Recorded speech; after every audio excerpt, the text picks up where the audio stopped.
Hello there and welcome to the Bitcoin Takeover podcast. This is season 16. No, sorry, it's season 17. I'm stuck in last year's metrics.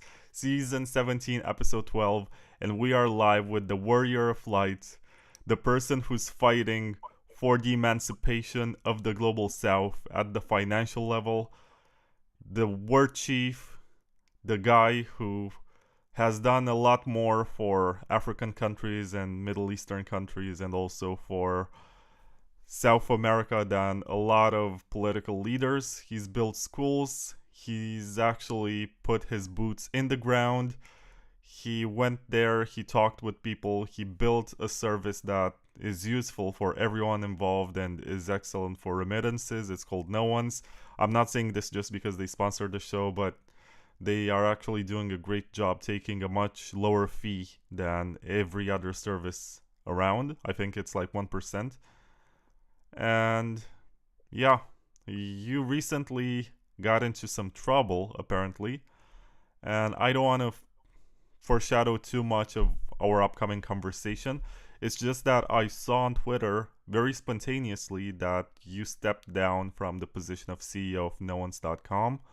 And to me it was strange because I remember when you launched it and I interviewed you, that was like 2023 or 24, and you mentioned something along the lines of having only 5 years to fight the forces of evil and defeat the CBDC agenda and everything horrible that's coming our way.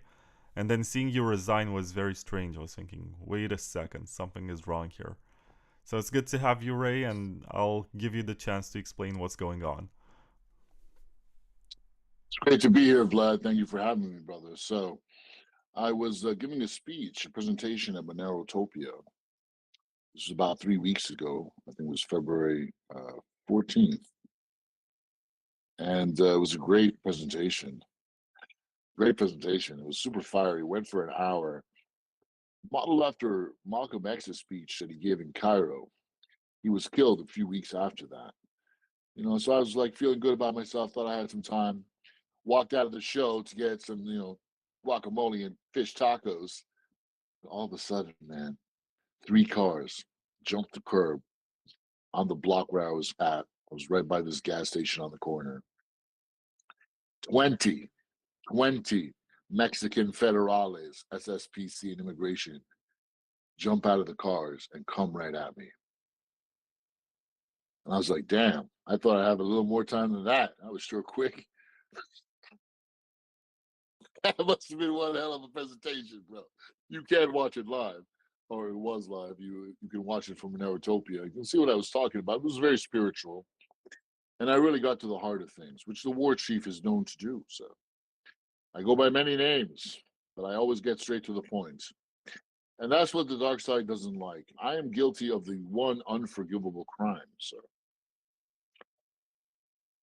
I actually made crypto useful for real people so they could use their honest, hard-earned money the way it was meant to be used, without paying 30 to 60% fees and being able to transact and do commerce. That's the one unforgivable crime when it comes to Uncle Sam. And that's what I was guilty of. You got to understand, brothers and sisters. The dark side, never ever suspected that Bitcoin, crypto, would actually become useful as a means of exchange in the global south. They thought it would just remain purely a casino and a speculative instrument, which is still 95% of the volume, but they never thought that anyone would actually get it off the ground in the global south because, number one, it's impossible to get money out of those places. How are those people going to acquire the crypto in any significant value to do all these OTC transactions? And then, one homeless guy popped out of nowhere and actually made it work using a gift card, system. And it worked. $60 million a week flew through gift cards into Africa. And from there, from Western Africa and Nigeria, flew to the rest of Africa and the global south, and it just blew up. And I got in Time magazine for that. And it was done with no VC capital, nothing. They never thought in a million years that would work, especially with someone that was not beholden to them in any which way whatsoever. And they've been working to rectify that mistake. So after I was, captured, kidnapped in Mexico. Guess what? The Mexicans deported me. And I was like, what? Man, you got to be one bad motherfucker to get deported from Mexico, bro. Even El Chapo, Pablo Escobar didn't get that honor. I was like, man, they were all looking at me like, so they took me on a plane to LAX. As I got off that plane, federal marshals actually arrested me, threw me in Santa Ana prison. I didn't know what was going on the entire time. My bunkmate was doing 25 years to life for having tons, literally tons of cocaine and crystal meth, I think. Insane. These are the people I was in there with. And the next day, I appeared in front of a magistrate judge. The prosecutor is desperate to keep me detained, meaning keep me in jail for the length of the trial. And I'm still wondering what is going on. So thank God my lawyers were very good and have been talking to the DOJ for the past 5 years, managed to actually locate me in the system. Talked to the attorney that was there and filled him in. Judge heard all this and he said, you think this guy's a flight risk when he has no passport, but you took him off the street with nothing? He got deported from Mexico, so he's certainly not going to go back there. You know, he's got no criminal record whatsoever. Like, well, what are you guys talking about? But they sent a message that we want to punish this guy. So he put all these requirements on me, crazy requirements, like all my devices have to be monitored and stuff like that, which my attorney had never seen except for like pedophiles or something. But I'm thankful he actually got me out. And all those crazy requirements just got knocked off by the second judge that we saw. It's clear that this is just insanity. So look, here was their plan. The DOJ, they convicted Paxful and they shut the company down because it never made sense. I tried to shut the company down when I saw that Uncle Sam was incorrigible about this. They convicted my idiot co-founder, moron, and they've delayed his sentencing for 2 years, meaning they're trying to use him against me. They tried to get me to plead, and I said, I'm not pleading to anything because my lawyer was like, you have nothing on this guy. There's nothing here. He's not going to plead to anything because there's nothing here. The statute has expired for the past 3 years, and what do you want him to plead to? And instead of calling him up and saying, okay, we'll continuing the conversation, instead they actually issued a sealed indictment, meaning they charged me in secret because they didn't want me to know, and issued an arrest warrant in secret because they didn't want me to know and come. They're hoping I would come back in the United States. And this is how deep this goes. Of course, I never went back to the United States. Not that if I knew there was an indictment against me, I would have fought it. But I just went to Mexico for the second time to Utopia, and they knew I was coming. They were watching me. They actually bribed the Mexican SSPC to deport me, cancel my visa, and deport me without due process, no extradition paperwork needed. That's illegal. This is the kind of government that we're dealing with here right now. Total gangster antics. So they indicted me in secret on 5 charges. The first 4 charges are like stuff that already expired 3 years ago, the statute of limitations. But basically, they were accusing me of all kinds of stuff like money laundering and this and that, and it's trafficking, human trafficking, because I was selling my service, Paxful, was selling $2.50 worth of Bitcoin to people. And they were placing up ads on a website called Backpage, which got shut down. But none of their executives were arrested for or persecuted for trafficking, I believe. And then they tried to extend the statute, saying, "Oh, the 5th charge was like, oh yeah, but look, one of our agents did $200 worth of Bitcoin transactions on his site and sent it to another website, bedpage.com, which also is for escorts." That's proof that the conspiracy was ongoing. Literally, the first charge was that I was conspiring to not have an effective compliance program. My lawyer, no one's ever heard of someone conspiring to not do something. Like, these are like cartoon charges. In no sane world would they even be able to indict, but they can indict a ham sandwich. And they wanted me really badly for other reasons, spiritual reasons, political reasons. So they pushed this through. And it's absurd. All the charges are absurd, especially the last one. It's crazy to try to get someone on a conspiracy that is apparently being ongoing for 10 years, way past the statute, because one of your agents bought $200 worth of Bitcoin from them and managed to put up an ad somewhere. And something completely outside of my control that I have nothing to do with is insane. But that's how desperate they are. And the question is why? But look, brother, I am here in New York City. I cannot leave the United States. And I've decided to go to trial with this and fight it out. But these charges are ridiculous. The only real ace in the hole is my ex co founder, who they've delayed his sentencing for 2 years. And he played guilty like a fool. I don't know what. And they're hoping to use him to compose a story against me, which will fall flat in court because there's nothing he can say. We had the best compliance program literally in all of P2P and one of the very best in all of crypto. In a company of like 300 people, our compliance department was 88 people. It was like 1/3 the company. We were like ahead of everyone on KYC, on everything. We were ranked the best, ahead of Binance, ahead of Kraken, against all of that. I was actually managing KYC Nigerians that didn't even have a laminated plastic card.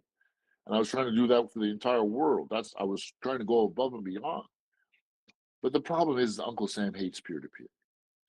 Because they saw that this guy found, the hack. He managed to actually get crypto to the global south, to Africa, and actually managed to help the Africans use it. So instead of paying 30 to 60% for remittances within Africa, they're only paying this guy 1%. And some of them are even making a profit. Oh no, this is what's going to create a pan-African clearing layer. It's actually going to allow Africans to trade with each other just like Americans can send money from New York to New Jersey, from California to Nevada. And they know what that means. That Africa would basically blow up in a good way. In 4 years, Africa would just literally lift itself out of poverty if there were just pan-African trade. Remember what happened to the last guy that tried to create pan-African trade with a single currency and a development bank? His convoy got blown up with a cruise missile, and he was sodomized live on camera and then killed. And Hillary Clinton laughed about it. That man was Muammar Gaddafi. And they're like, hey, this Egyptian dude from New York has actually managed to pave the way for something similar, but using peer-to-peer and crypto. Oh, no, no, no, no, no. We got to bring this nigga down. Call the boys up. That's exactly what happened. They set a trap for me. They spared no expense to try to get me and basically kidnapped me from another country, brought me here on literally trumped up charges. I hate to use the word trumped up. It's insane, absurd charges for a guy that never lost anyone's money, that only helped people make money, that used crypto for what it was meant to be used for, that used his Lambo money to build schools and wells.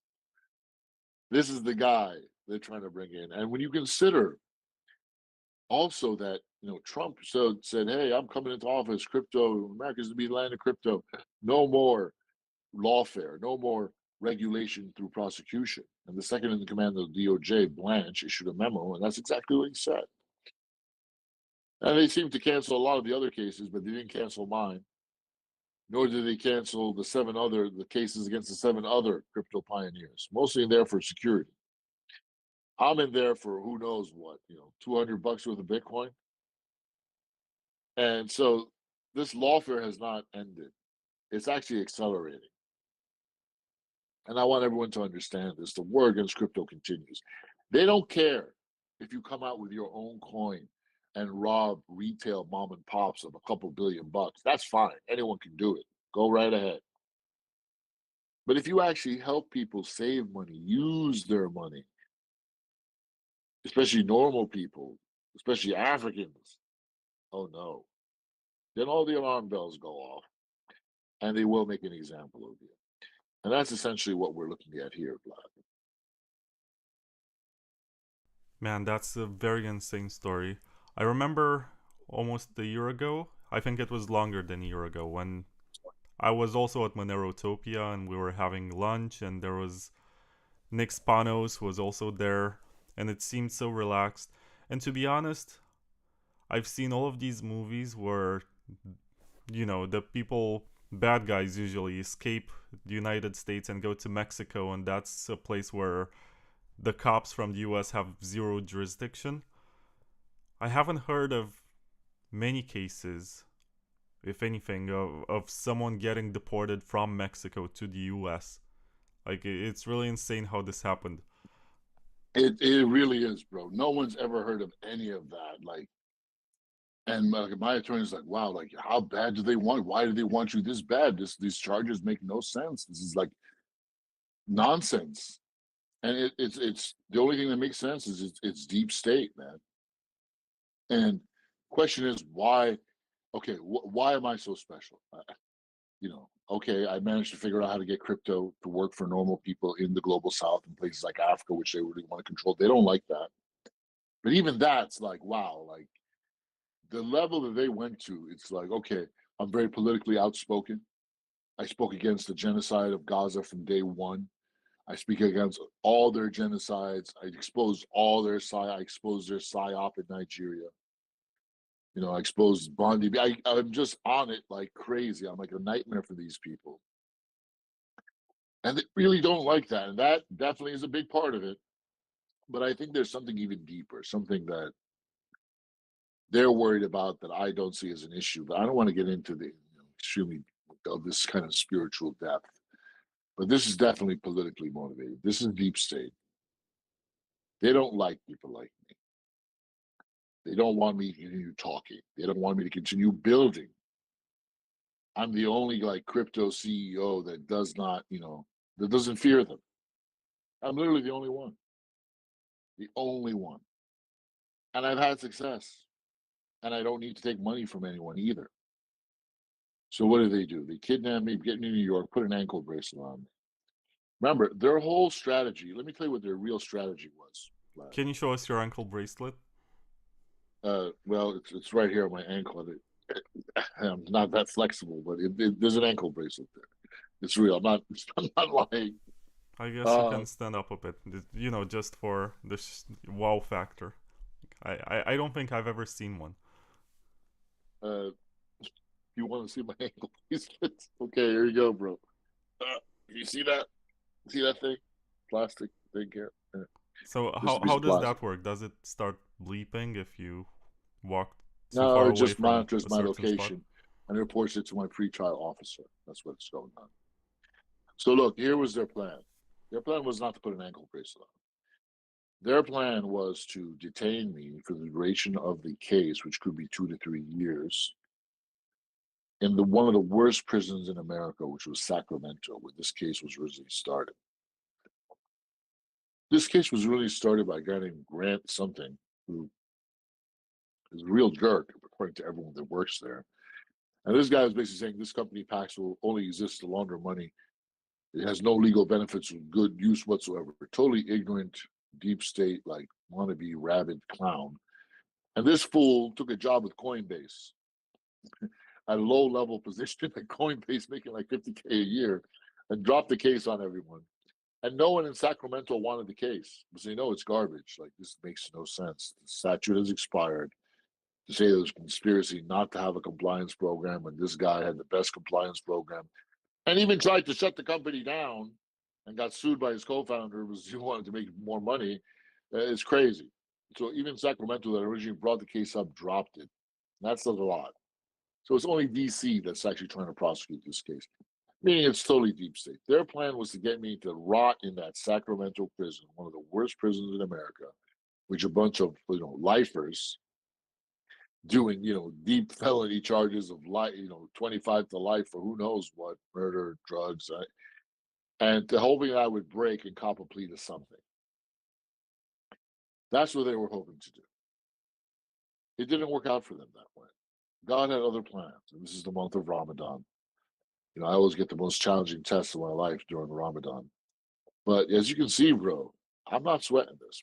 I'm taking the time to grow as a person, get closer to God, to improve, myself as a scribe, to level up my stats, and to build more projects, more amazing projects. I'm 3D printing a car. I've got my own faction line.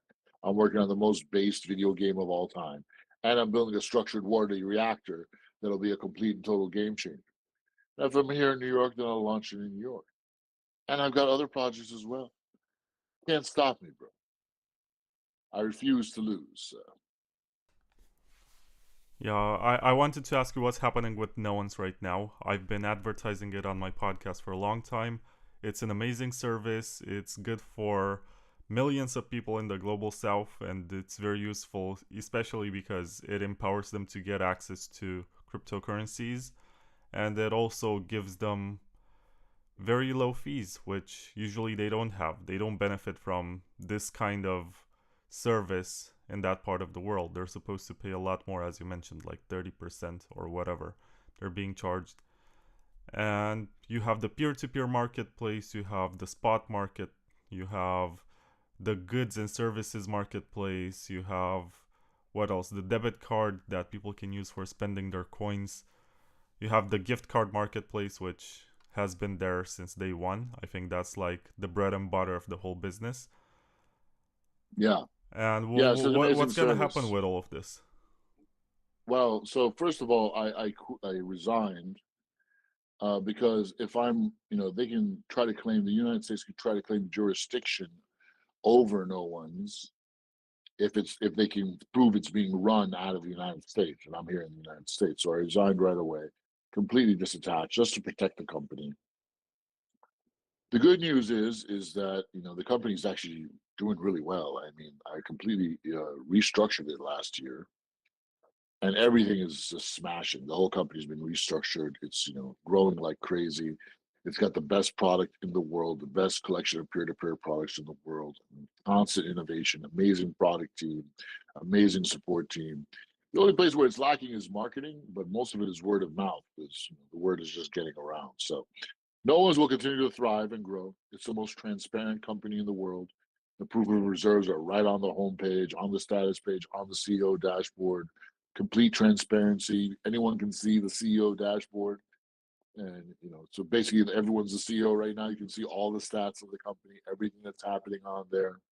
It is really what a peer-to-peer company should be. And I hope it inspires other people to build peer-to-peer platforms like NoOnes everywhere they are, because the only way crypto is going to accomplish its mission is with peer-to-peer.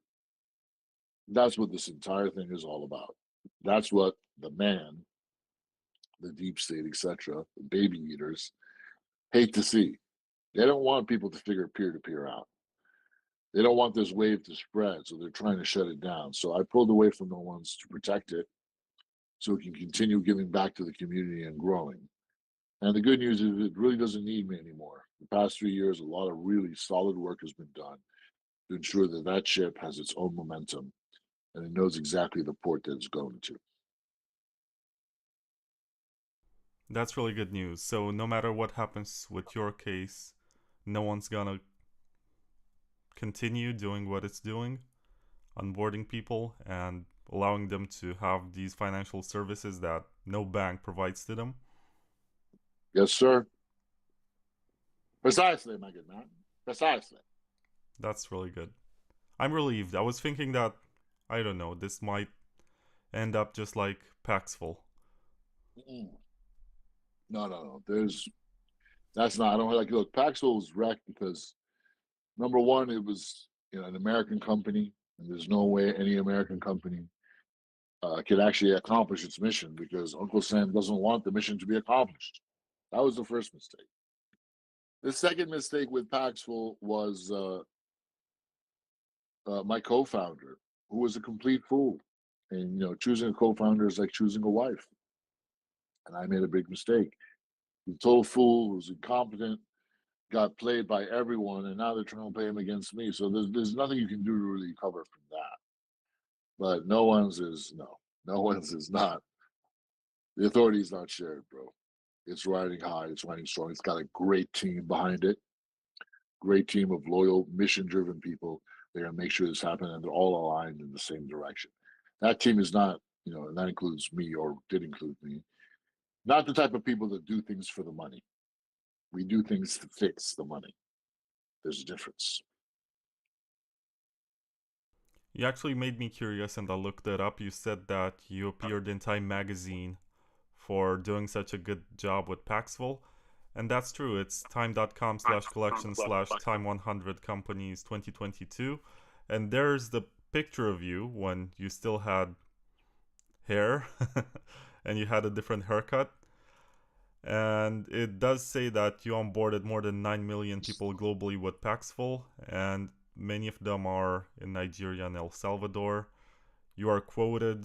There's a picture of you. This looks very cool. Top 100 most influential companies of 2022.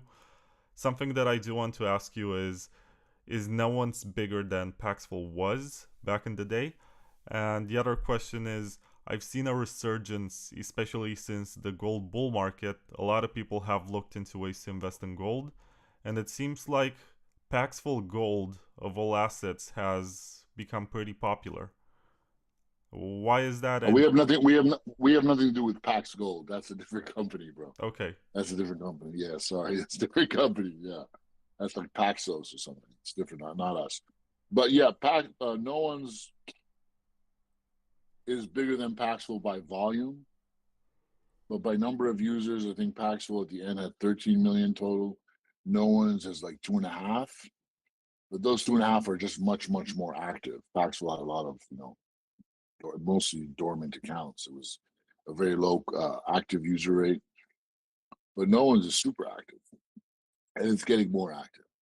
And now it's a far cry from the benchmark or the milestone I wanted to reach of a billion super engaged users. But God willing, we'll get there as a collective. Is it possible for you to know where these users come from? Do you keep stats? Of course, yeah. It's right on the CEO dashboard. I think you can see the breakdown of our users by country. I think like 1/3 are from Africa, then 1/3 are from split up between Southeast Asia, and the other 1/3 are split up in the rest of the world. I'm not sure. I have to look at it again, but it's public information. Yeah, we even share our conversion rates as well, which is like something that all these companies guard like the Holy Grail, but we share everything with everyone. So there's no other company in the world, in crypto or otherwise, that is as transparent as NoOnes. Total transparency, man. And I hope people copy me. Really hope you do. I'm If they looking got at the the webpage and balls. it seems like you sort of dialed down on the whole 8-bit theme that was going on. It looks more professional now. Yeah, because, I mean, look, there's a different, I love that nostalgia and all, but what I really wanted, like in the beginning, I told the product team, okay, I want it to feel like a game, to feel like a game. And that's a very powerful statement because, how do games feel? The thing that makes games feel like games is, you get constant feedback. You do something, you get feedback. Oh yeah, that's a good thing. Okay, I got some gold. Okay, oh, I killed that monster. I got some experience. Okay, how much more experience points I need to level up? Okay, that you know exactly where you stand, and you're constantly getting feedback that's keeping you like stuck to the experience. That's how I wanted NoOnes to feel as a product, as an app. You feel like a game. That feedback loop has to be constant because that makes people feel safe. It makes people feel trusted. And that's super important when you're dealing with money, especially a new system with money. Like, whoa, that's scary. You got to keep people close. And games do a great job of that. But instead, they made it look more like a game, and the feedback loop wasn't there. So I was like, okay, you know what? We're gonna actually work hard to make this thing feel like a game with the feedback loop. And we're gonna just lay off the 8-bit graphics and make it more normal in that sense, but it has to feel like a game, and it does feel like a game right now. You get a lot of feedback on NoOnes. It's continually improving. The team gets that now, and believe me, that's how you build great products. It's the feedback loop. It's all about that. I'm looking at the website right now and it seems like your CEO dashboard got renamed. Now it's the transparency dashboard. Nice. Oh, that's a good one. Yeah. Yeah, the team is coming up with all kinds of stuff. They're quite a great team, man. They're actually super creative, and now that I'm not there, I think they're letting their creativity really blossom, and that really feels good for someone like me. That I'm not just trying to create a great product; I'm also trying to create a great product team. That in itself is the product, because those are the guys that are going to innovate, take things forward, and that really makes me feel good, like a proud daddy. That's right, bro. And I just want to say one thing, bro. Let it be known that I actually still have a full head of hair. I just chose to go bald. It was just the warrior way. So no statements about my receding hairline.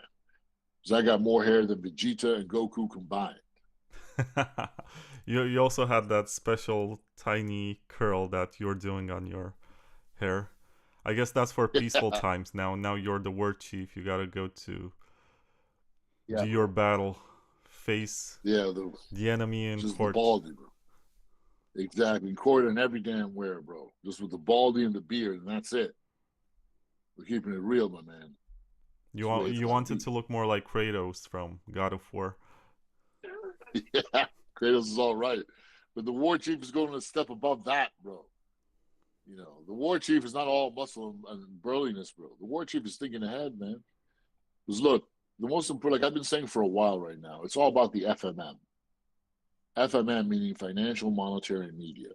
Those are the three pillars that humanity needs to build for ourselves.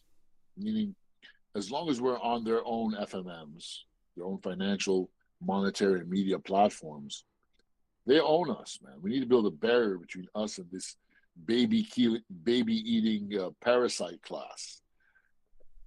And the way we do that is by building our own FMMs on those pillars at the same time. NoOnes is a financial layer. Someone's got to start building that monetary layer. And I'm not talking about, USDT gold or whatever they're going to call it. That's not going to do. We need our own systems. And we need our own media platforms as well. So we don't get censored off of X or any of these platforms they control. That's what a real war chief is about. True human sovereignty is only going to come once we build a barrier between us and this baby-eating parasite class. And that means the FMMs, bro. Ask yourself every single day, what have I done to accelerate our own FMMs? What are we going to do this night, Pinky? Same as every night, brain. Try to take over the world. Try to liberate the world by building our own financial, monetary, and media platforms, brain. A little more. I think Pinky can do it. Or maybe not, but anyway, You someone's got gotta to do do that it. Orson Welles impression. The Orson Welles. I got a lot of impressions. I don't even remember how Orson Welles sounds. No, but like Brain was talking sort of like Orson Welles. And the cartoon Pinky and the Brain, for those of you who don't know, because maybe you're too young. Yeah, he had a little bit of a nasally thing going. No, Pinky, that is not sufficient. We are not here to take over the world. At this rate, Pinky, who would want it? Our mission is simple, Pinky, to do the work of the great forerunners and build our own financial, monetary, and media platforms, Pinky. Only with humanity aligned in the same direction on our own platforms do we have any hope of resistance, Pinky. Do you understand, Pinky? Yes, Brain. Yeah, bro. I want to mention some random stats about NoOnes, which are present on the webpage that's called the Transparency Dashboard. It's no longer the CEO dashboard. It was rebranded now that you departed. But before that, I also know that a lot of people came here because of that giveaway from Cake Wallet. And I got more than 100 people signing up for this. So, Ray, the principle is that I give one Zcash, and the reason why I give Zcash is that it's the private version of Bitcoin. It's like a code-based fork of Bitcoin with privacy added on top. And I sort of like it and wish this was the real Bitcoin that we got instead of this one, which has become stale and boring. but I give one Zcash to the guest who joins the show and one Zcash to someone who participates in this giveaway. And I was wondering if you want to receive that Zcash, if you have Cake Wallet installed, or if you want to give it to someone else, maybe another guest, maybe someone who's participating from the global south, because I do have a bunch of people who joined this contest and they're from African countries. I'm afraid not, Pinky. According to the court order of the magistrate of Sacramento, Pinky, I'm not to touch any privacy wallets under any circumstances, Pinky. Oh man, is that for real? Yes, actually, it is. Crazy. I swear, bro. You wouldn't believe all these stupid stipulations, man. They even wanted to put me on a curfew, like a curfew. That's how much they're trying. They're just playing for the fumble right now. Wait, well, what does curfew mean? Like you're supposed to be home by 9 Be p.m. home. or something? Yeah, exactly. They're just desperate because they have no case. So they're just playing for the fumble, and they hope I mess up somehow. And they can get me back in the tent. Like that's their only hope to get a conviction here. Like this is crazy, man. What we're dealing with here. So yeah, bro. But thankfully, there's not, and I hardly ever leave home anyway. So whatever. Joke's on them. Drug testing, yeah, drug testing. Don't drink too much alcohol either. I'm like, hey, I don't drink, do drugs, or smoke. So joke's on them. Yeah, so I'm gonna announce the winners. There's Swiftly Bo, who is from Africa and is a privacy advocate. And what I like, the reason why Swiftly Bo has won the one Zcash giveaway is that I've seen some notes being taken from other podcasts that we did, including the one that we did previously last year, you and me. Like I've seen some actual effort being put into this, and the other account is Monero Africa. So there are two winners, Swiftly Bo and Monero Africa. The reason why I chose them is that they went to great lengths. They didn't treat this just as a giveaway. They actually started posting about listening to the show and taking notes and posting about the takeaways and whatever they learned from the episodes. And it's just the kind of energy that I like and I want, because I'm not trying to say that there's something wrong with this, but a lot of these accounts that signed up were just accounts that sign up to every giveaway on Twitter ever, every airdrop, everything. And I'm like, okay, I understand that this is a thing in some parts of the world, but I'm trying to encourage people who actually create something and build something. And I'm gonna send them one Zcash each from Cake Wallet. For the rest of you, don't worry, there are gonna be more of these giveaways in each episode. The plan is to give one Zcash per episode to someone who's listening. So stay tuned. I'm gonna announce on Twitter what's gonna be the next contest for the next episode. And for the winners, don't contact me, I will contact you. That's my security measure. Because on Twitter, it's so easy to change your name and pretend that you're someone else. And I just bookmarked the tweets that I considered to be the winners. And congratulations to Swiftly Bo and Monero Africa for winning one Zcash each. To the people who did not win, don't worry, there are gonna be more opportunities. So I did the ad for Cake Wallet, which has all of the privacy coins which Ray is not allowed to use. NoOnes is really great, check it out right now, and we're gonna talk about some stats about it. And also want to mention Brain's Hash Power, which is this marketplace for renting hash rate. If you want to try your luck or do lottery tickets or whatever without actually owning the hardware, you can rent a lot of hash rate, much more than you can generate with a home miner, for around the same price. And this means that you're gonna get better chances at hitting a block, and you can choose to mine solo, you can choose to mine with a pool or whatever.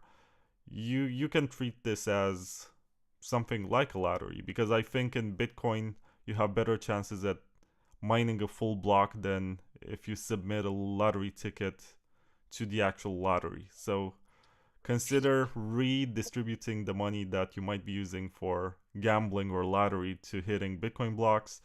and try Brains Hashpower, which is hashpower.brains with a double I.com, the world's first and oldest and longest running Bitcoin mining pool. And there's also Bitcoin.com News, which right now knows the difference between Bitcoin Cash and Bitcoin, and they have pretty good news coverage. And the domain, I think, is still owned by Roger Ver, who Ray said that he was right like a couple of episodes ago, and that caused a lot of controversy. But to complete this ad plug, I just want to say that I like Bitcoin.com News because they cover some stories that you don't find anywhere else. And they strike a good balance between being political and institutional by also having some grassroots stories. So I respect this. I like it. Check it out. Definitely. Ray, I want great to... news source. What was that? Bitcoin.com News is a great news source, man. And they really have, best attitude in space, I think. Yeah, and they also onboarded a bunch of people. They have their own wallet. There's a lot more happening beneath the surface. Anyway, I wanted to say that I'm looking at the transparency dashboard on NoOnes. I see that the peer-to-peer trading volume over the last 24 hours is $3 million, of which 65% was in Bitcoin, 34% was in Tether, 1% was in USD coin, USDC, and the rest of them, Ethereum, Solana, Monero, Litecoin, they don't even make up 1%. And it's very interesting that you provide support for 7 crypto assets right now, but Bitcoin is 65% of the trading volume. Is it usually like this? No. Every other P2P is like 99.9% USDT. We're the only place on the internet that favors Bitcoin. And that's because our users, the users that were loyal to me from Paxful came over and they all favored Bitcoin, and they are all Bitcoin kind of nut jobs like me. And we just because I made it clear to everyone what Bitcoin actually was from the very beginning. I said, hey, Bitcoin is a revolution in finance and a monetary revolution, meaning that Bitcoin actually was the promise to actually deliver both those pillars, financial and monetary, at the same time, in the same technology, in the same blockchain, because Bitcoin allows us to send money via the rails.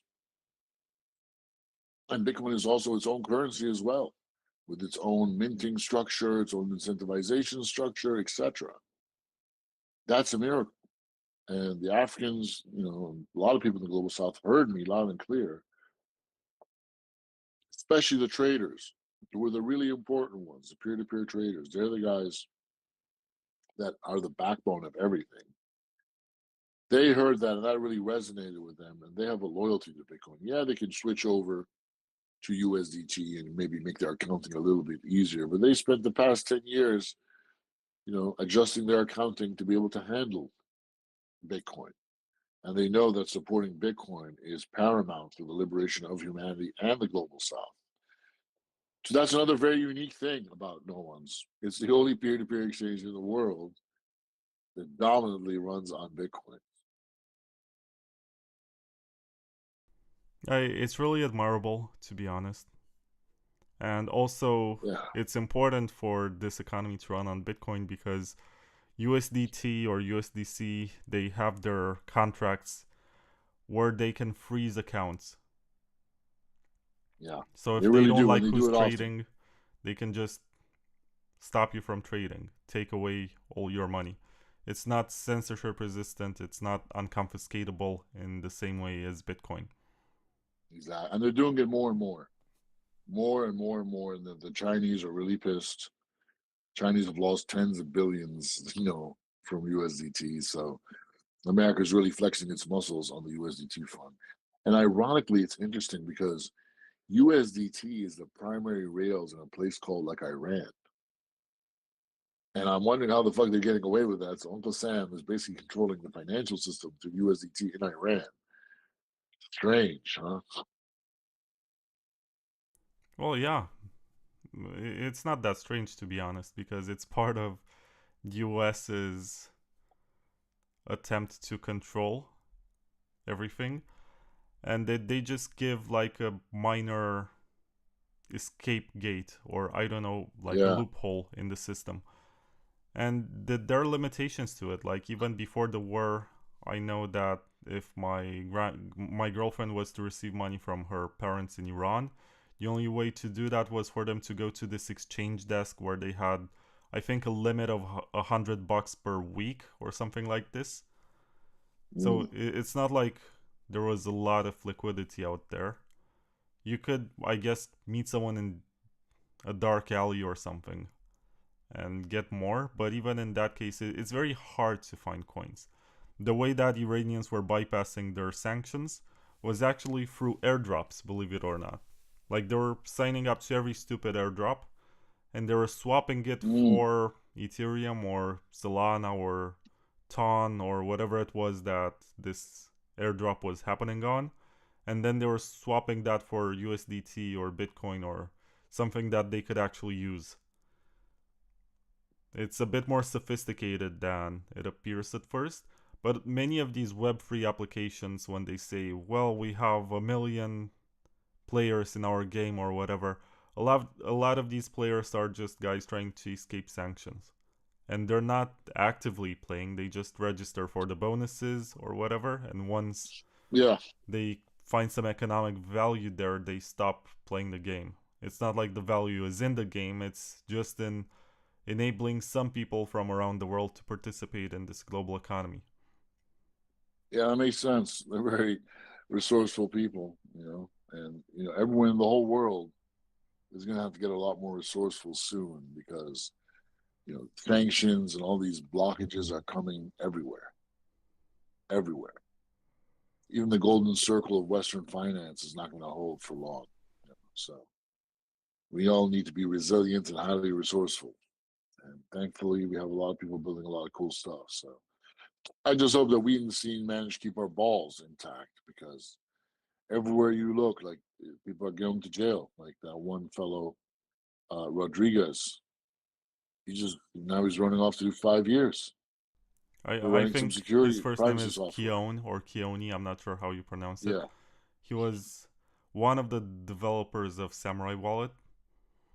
Mm-hmm. And I think the reason why he is in jail has more to do with political speech than actually building the open source software. It's just that there was a time in 2019, I think. No, it was later. It was after the Ukraine war started that the Samurai Wallet account was tweeting that Russian oligarchs can basically launder their Bitcoin using Samurai. And it was just these two trigger words like Russians and laundering that really put them under scrutiny. I'm not sure if it was Yeah. the part about building the software itself because their competition, Wasabi Wallet, was more general in their marketing approach. They're like, okay, it's privacy for anyone who needs it. And they're able to not go to jail. They shut down the service when the Samurai incident happened and nobody went to jail. Nobody was actually put on trial for it. They could just ride into the sunset only because they were more cautious in the language that they used. And I think in your situation it's also similar. Like there are other peer-to-peer marketplaces out there. But how many of them have a CEO who's quoting Malcolm X on stage? Yeah. Right. None, bro. It's just me. It's just the war chief. Man, I can't change, bro. Sad story, but not. It's actually a great story, and I'm proud to have it. Not gonna change me easy, bro. How long do you think you're gonna wear that bracelet and be in the US defending yourself from Uncle Sam? Well, I don't know, man. I mean, really, a trial. I'm gonna push it to trial. Just fuck it. Why not? Let's go to trial. I don't want to take any plea bargain from them. I don't want. I'm not gonna, plead to any kind of guilt. I'm not guilty.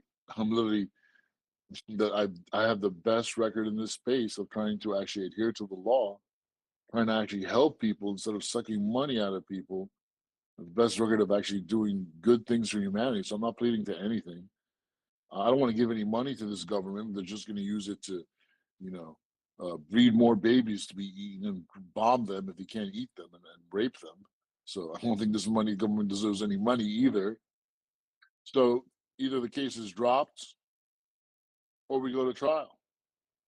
And really, any sane judge that hears their absurd charges would drop this case. God can work miracles, though. I think in 2 months we're gonna have another court date, and let's see, if the judge, actually looks at the charges this time. Anyone will be like, "Why is this guy even here? You abducted him from a foreign country for $200 worth of Bitcoin used on a service that has had no legal action against it. How is this guy even like? What is this? It's like it's just pure desperation." So I don't know. It could be a couple of months. It could be a couple of years. Either way, I'm going to make the most of it, brother. The war chief. Are you still a U.S. citizen right now? Yes. Because I know in the case of Roger Ver, it became more complicated when he did not have a citizenship, but he was being treated as a citizen. At least in the part where they were trying to prosecute him, not in giving him the full rights of a citizen. Yeah, I mean, it doesn't really matter anymore, this, that, or the other thing, bro. Like, there's no rule of law anymore at this point. They'll abduct you from a foreign country without due process. They'll set up all these traps for you. They'll treat you like a terrorist, basically. And they'll do whatever it takes. All that, the whole veneer of ethics and morality is out the window right now for these people. They don't believe in any of that. So it's, it is what it is, brother. This is where we are. We just have to make the best of it. I mean, I'm not gonna make any statements about anyone, but I've seen a lot of pardons happening under this administration from people who maybe did not have the best of reputations in the space. And yeah, these guys got stupid rich, and they got away with basically a slap on the wrist compared to what they actually made. Exactly. Yeah. So look, I'm not one of those guys. I'm, But I'm you not, should be one of these guys to get away with a slap on the wrist. Yeah, I'm totally innocent. I shouldn't have to be going through this at all. But it seems to me more and more now, like getting a pardon. I don't know, man. Some of these characters, I wouldn't want to be hanging out with these people. I wouldn't want to be associating with these people. They don't seem like the most scrupulous of characters.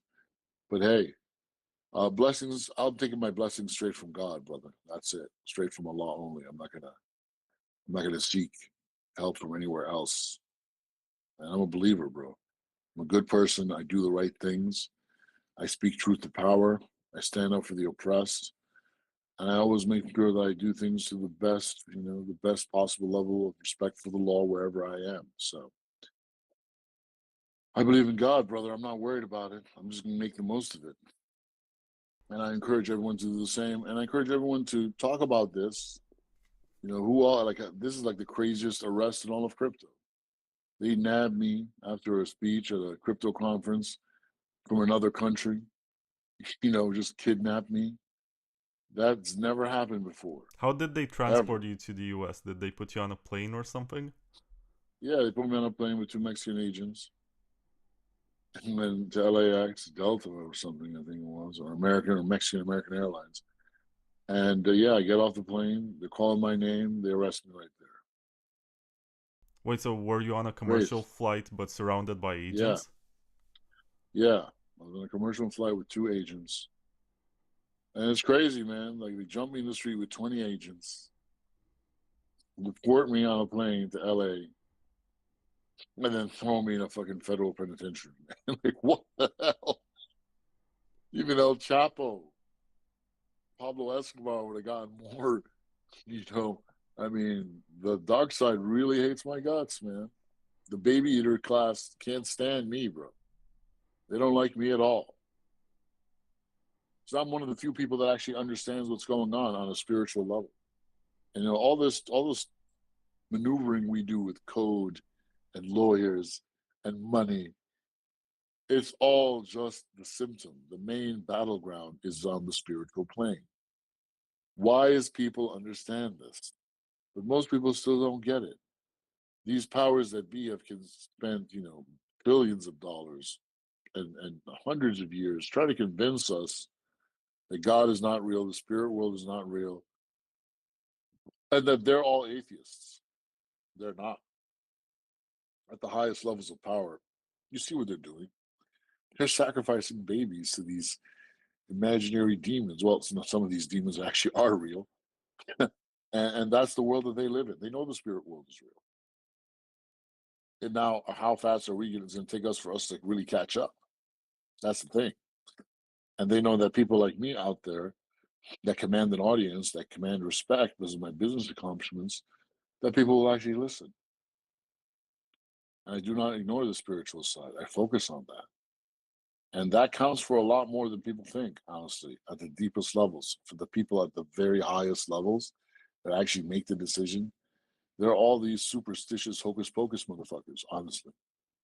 All the guys in suits that are just diddling away with calculators and numbers, they're their servants. They're like levels below them. I know it's hard to understand or accept for logical, rational people. But after 30 years of being awake in the matrix, I can tell you it's the truth.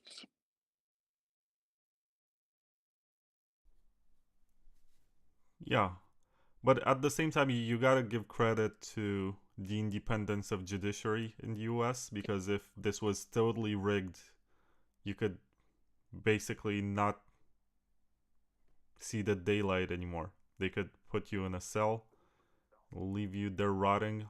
I think if this happened in any other country, maybe not any other country, but most of the countries in this world, if you got arrested like this and there was any kind of charge and they could politicize it and they could push it, you would not be speaking on podcasts anymore. So That's there is true, some bro. credit to be given here. That absolutely no, that's true. And I have to give credit to that first judge. He was looking at this and he's like, what's going on here? Like, he's like, of course this guy's not a flight risk. Let him go. So thank God for that judge.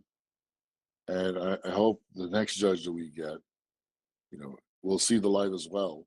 And I'm sure he will. He'll see the government is again pushing it way beyond anything even remotely reasonable here. There's a good chance the case could get dropped. And so that is something we have to give, the remains of the US government credit for. The judicial system, there's still some oversight there. There's still, a bulwark of critical thinking and a sliver of justice there. And again, we have to fight it out. So thank God for that.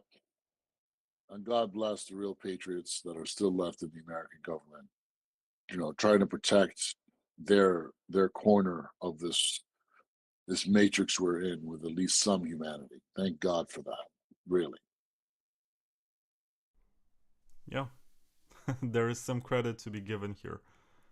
In lots of countries around the world, when you get arrested, the judge is most likely in line with the charges and is more than willing to cooperate. Like, there's no objective thinking involved. It's just, oh, this person is guilty, let's put him in a cell and let him rot there. Yeah, this is true. This is true. America still has a functioning judicial system on some levels. So thank God for that, bro. They could even take you to a judge who was briefed with the case and did not think that the charges are bogus. But I do think that, according to what you said to me, these charges are in fact bogus. But don't you think that this is more of an intimidation tactic just to show you what's waiting Yeah, for I you on mean, the other side if you become too successful? yeah, there's that. I mean, like I said, the original plan was just to have me in detention, like in prison, the whole time. This got me hoping I would break in one of those horrible prisons they have in Sacramento. And yeah, it's always a game of inches and pressure.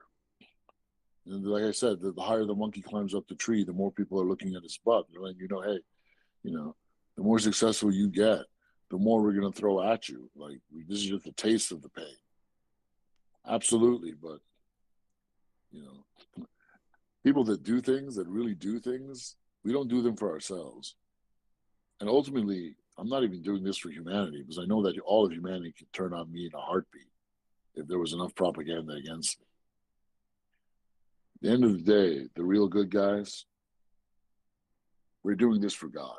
And I know that's cliche and people don't like to hear that, but every time someone says that, they're fake and corrupt as hell. But for some of us, it's actually real. It really is. And it takes a while to create people like that. It's not easy. You have to pass a lot of tests that God will put you through. Tests of poverty, tests like this. But of all of those tests, the test of poverty, the test of strength, through hard times, you know what the hardest test is, Vlad? The test that 99.9% of people fail? This test of wealth, of success, of money. When you give people money, you see who they really are. And 99% of them will turn into just wasteful, degenerate douchebags. There's no moral character or fiber there. I passed that test, I'm glad to say. I live a very modest life, bro. You have your Mini Cooper back in Dubai or where you were living. Yeah, yeah, my Mini Cooper. It's a great car. I wish I had it here, man. These Ubers are super expensive, but now I'm walking everywhere. It's great. I didn't rent out some huge, huge loft. I just got a little itty bitty Airbnb, and I'm just reading, I'm praying, and that's my life, man. So I passed that test, and that's a hard test to pass, brother. It really is, man. And you see what happens to some people that get money. They just turn into tyrants. Some of them turn into tyrants. Some of them just most of them turn into just douchebags, and most of them are just exposed as idiots. But you pass all those tests, God has something special in store for you. Really, you should be honored. And your reward will come in this life, but it'll come even more so in the next life as well. And that's something I believe in. All the charity I do, people ask me, Ray, why do you give so much to charity? People really know how much I give. They'd be shocked, like, why do you do that? And I say it's simple. I am actually quite greedy, but the timeline on my greed is not, oh yeah, next year, 6 months, or even the next 40 years. It's infinity, meaning I'm doing business with God. I'm extending out a loan to God in this life because I'm hoping to get an infinite return for eternity in the next life. And I really believe in that because it makes logical sense. And if people still don't believe in that, don't get that, I feel sorry for them. They need to do a little more research and open up their hearts a little bit. And you'll come to see who the really smart businessman is. It's the one with the longest timeline. Look up Pascal's wager for those of you who are atheists or whatever. But what I want to ask you, Ray, is obviously you've lost money because of this, and you're gonna be losing money on lawyers, and you're not gonna be earning your CEO salary because you had to step down as CEO. Is there any way for you to counter-sue the US government for all the abuse and the fact that you actually have proof that you're losing money personally because of this? Well, I didn't really get a salary at NoOnes, or it was very, very small, I think. You know, so I'm not losing money in that sense. But yeah, all this BS really kind of, it causes peripheral damage in ways that are hard to calculate. But instead of suing these clowns over here, I'd rather just take the money and build more schools, or do more good. Like, I'm on a path. There are some people that have sued the DOJ and won, but not many. Look, the DOJ has a 98% conviction rate. So when they take someone to trial, they're very, confident they'll win. In this case, they know they have zero chance. But they're just trying to, like, strike me out. It's a game of chicken. Like, how far is this guy gonna go to trial? And well, I'm gonna go all the fucking way. I'm willing to go to, like, all the way. And I watch, like, right before those guys get up and read out the charge, not guilty. The DOJ will be like, wait, we have an offer to make. And they'll be like, oh, you're a misdemeanor and pay $1 million fine. I'm like, no, go fuck off. Let them read the charges. Not guilty. I want that, bro. Because that would be a lot more rewarding to me. Because I'm a man of honor. So Yeah, I don't think it's worth it suing these clowns. Like, what is it going to prove, man? I'd just rather move on. And most importantly, while all this is happening, I'll build some successful businesses. I'll change the game. I'll build the most successful water business in the world. I'm building a structured water reactor. I'm actually looking at one right here. That's hella awesome, man. It's changed my life. I'm 49 years old.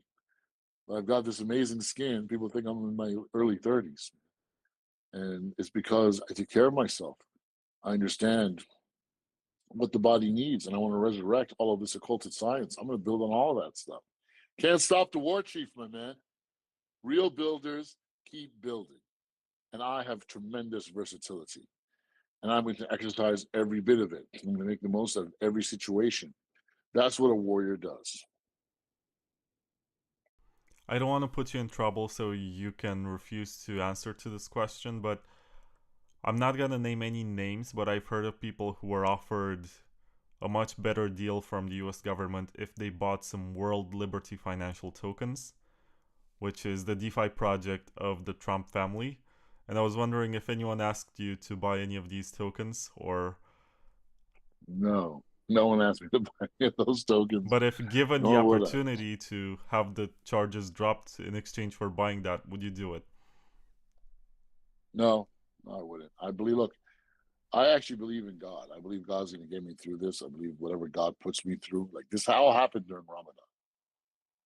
God is guiding me. He wants me to make me stronger. He's anointing me for something. I take that seriously. Maybe I played too many RPGs growing up as a kid. Or maybe, just maybe, I'm crazy enough to believe in myself and believe that God has a mission for me, because God has put me some crazy stuff. God has given me gifts that he hasn't given. I've never met anyone else with my generative creativity. I've never met anyone else like that. So I've never met anyone else with my knowledge base across such a wide variety of topics, especially like, the etheric sciences. I never met anyone that can actually take that and turn it into products and market it. Like, no, I've never met anyone like that.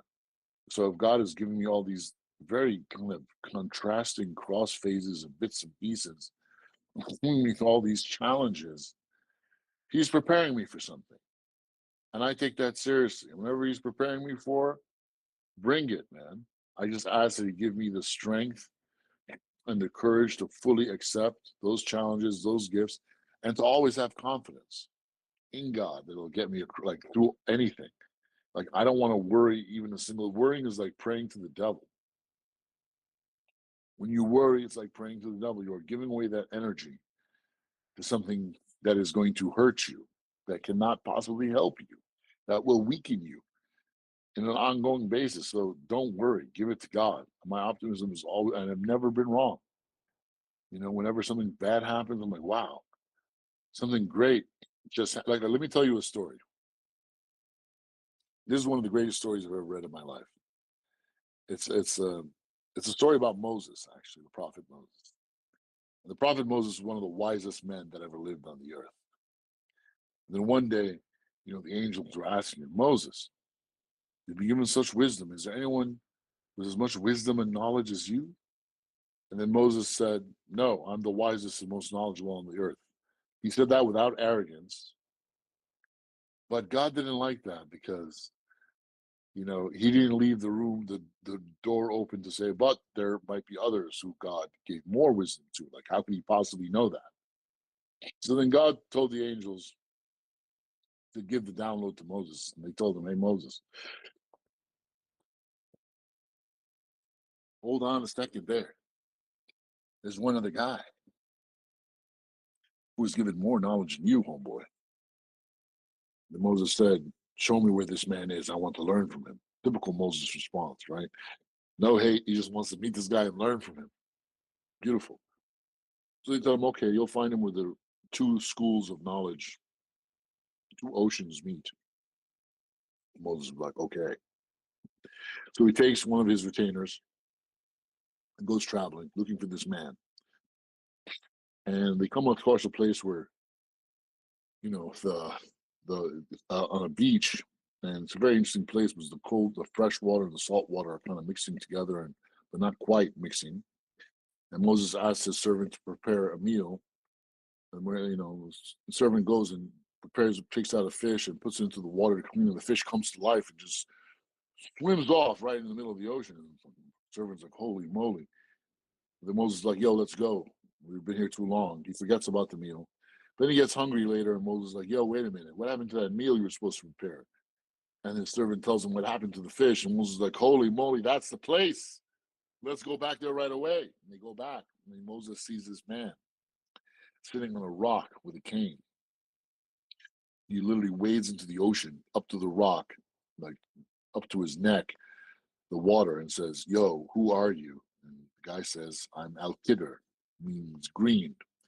So this guy is Mr. Green, right? And Mr. Green tells him, well, yes, Allah has given me tremendous knowledge, but, I know you want to learn from me, but I don't think you would be a good student because people only can understand something which they have at least a little knowledge of.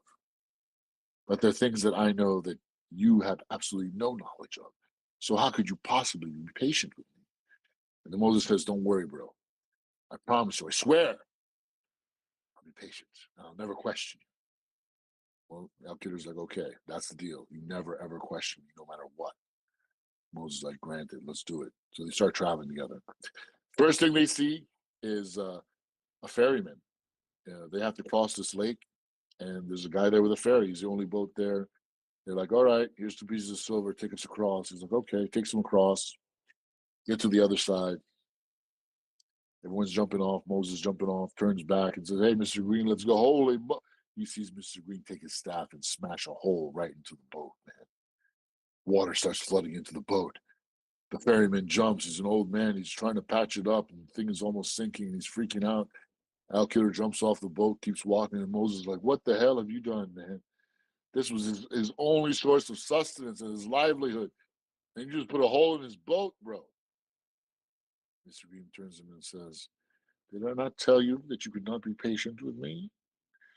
Moses like, okay, well, I won't do that again. Let's keep going. Just forget about that. So Mr. Green lets it go. They keep traveling. Then they come to the second site. The young man, quite charismatic young boy, and him and Moses are talking, having a good conversation. And then Moses is turning around, about to tell the young boy something into the conversation. And right out of the corner of his eye, he sees Al-Khidr's staff bash the young kid's brains in, killing him instantly. Drops to the ground like a log. The Moses like, bro, you just killed this kid. He didn't do anything to us. He had a family, man. What?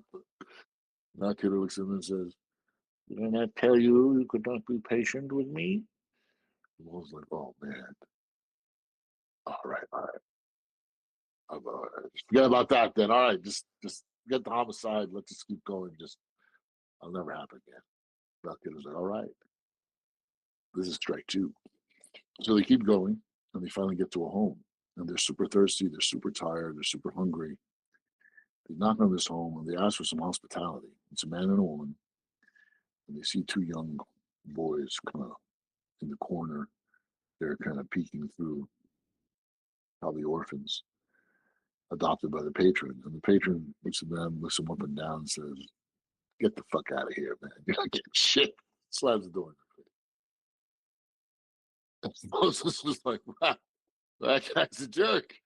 No hospitality at all. Law of the land. And Al-Khidr walks off to the garden, starts looking at the garden. And he looks at Moses and says, Moses, see this wall that's falling apart here in this garden? I need you to fix it. Moses like, you want me to fix this whole wall here in this huge garden? Like, yes, fix it now. And Moses knows he's on strike 2, so he just nods his head and gets to work. It takes him literally like the entire full day of lifting heavy stones across a massive garden to literally re-erect the stone wall. And Moses is a very big, strong man, but this is a Herculean task for anyone, especially someone that hasn't had food or water or drink or sleep. And after a whole day's work of back-breaking work, completely dehydrated, Moses is there collapsed on the ground, rebuilt the entire wall like it's new, looks at Mr. Green and says, bro, we could have at least asked them for one glass of water for all that work, man. Mr. Green looks at him and says, well, this is the end of our journey. You've doubted me twice, questioned me 3 times. And then Mo's like, all right, fine. Well, tell me then, all right, Mr. Knowledge, well, why did you do all that stuff? And he says, well, it's simple. The first instance, the ferryman, there was a war happening in that area. And a tyrant was taking all the useful boats by force so he could use them in his army. So I damaged that boat of the ferryman so that when the war is over, of course, the king wouldn't take his damaged boat. And when the war is over, you'll have the only functioning boat in the whole of the land, allowing him to corner the market and become wealthy.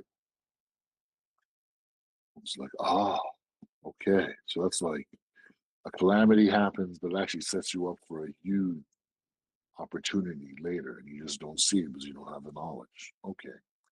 We've all been through that in our lives. We only see it in the past tense, but it's always there. Then Moses is like, all right, well, what about that young boy whose brains you splattered all over the freaking floor? We were just having a conversation. Now, Mr. Green says, well, he might have seemed quite nice and charismatic to you, but he was a disbeliever. And he was putting his parents, who were believers, real believers, through hell. They couldn't do anything in their lives because they were too busy trying to save him. So I removed that toxic influence from their life so they could heal and make a new child who would be a believer. And haven't we always had toxic people in our lives that we needed to remove before there be room for actual good people to come into our lives? We just don't have the strength to remove those toxic people ourselves. I was like, wow, that's deep, bro. But what about that wall, man? That was a days of back-breaking work for a total fucking dick. Mr. Green is like, well, he was a dick. This is true. But you remember those 2 young boys that were looking at us through the corner. They were orphans. Their father left them a great reward buried under that wall in that garden. And we rebuilt that wall so that the young boys, it wouldn't be found now, because if it's found now, while the wall was weak, that jerk would have taken all their money, would have taken their inheritance. But we built the wall around that so it would be found later, so these young boys would be at their strength as young men and be able to defend their loot, their inheritance.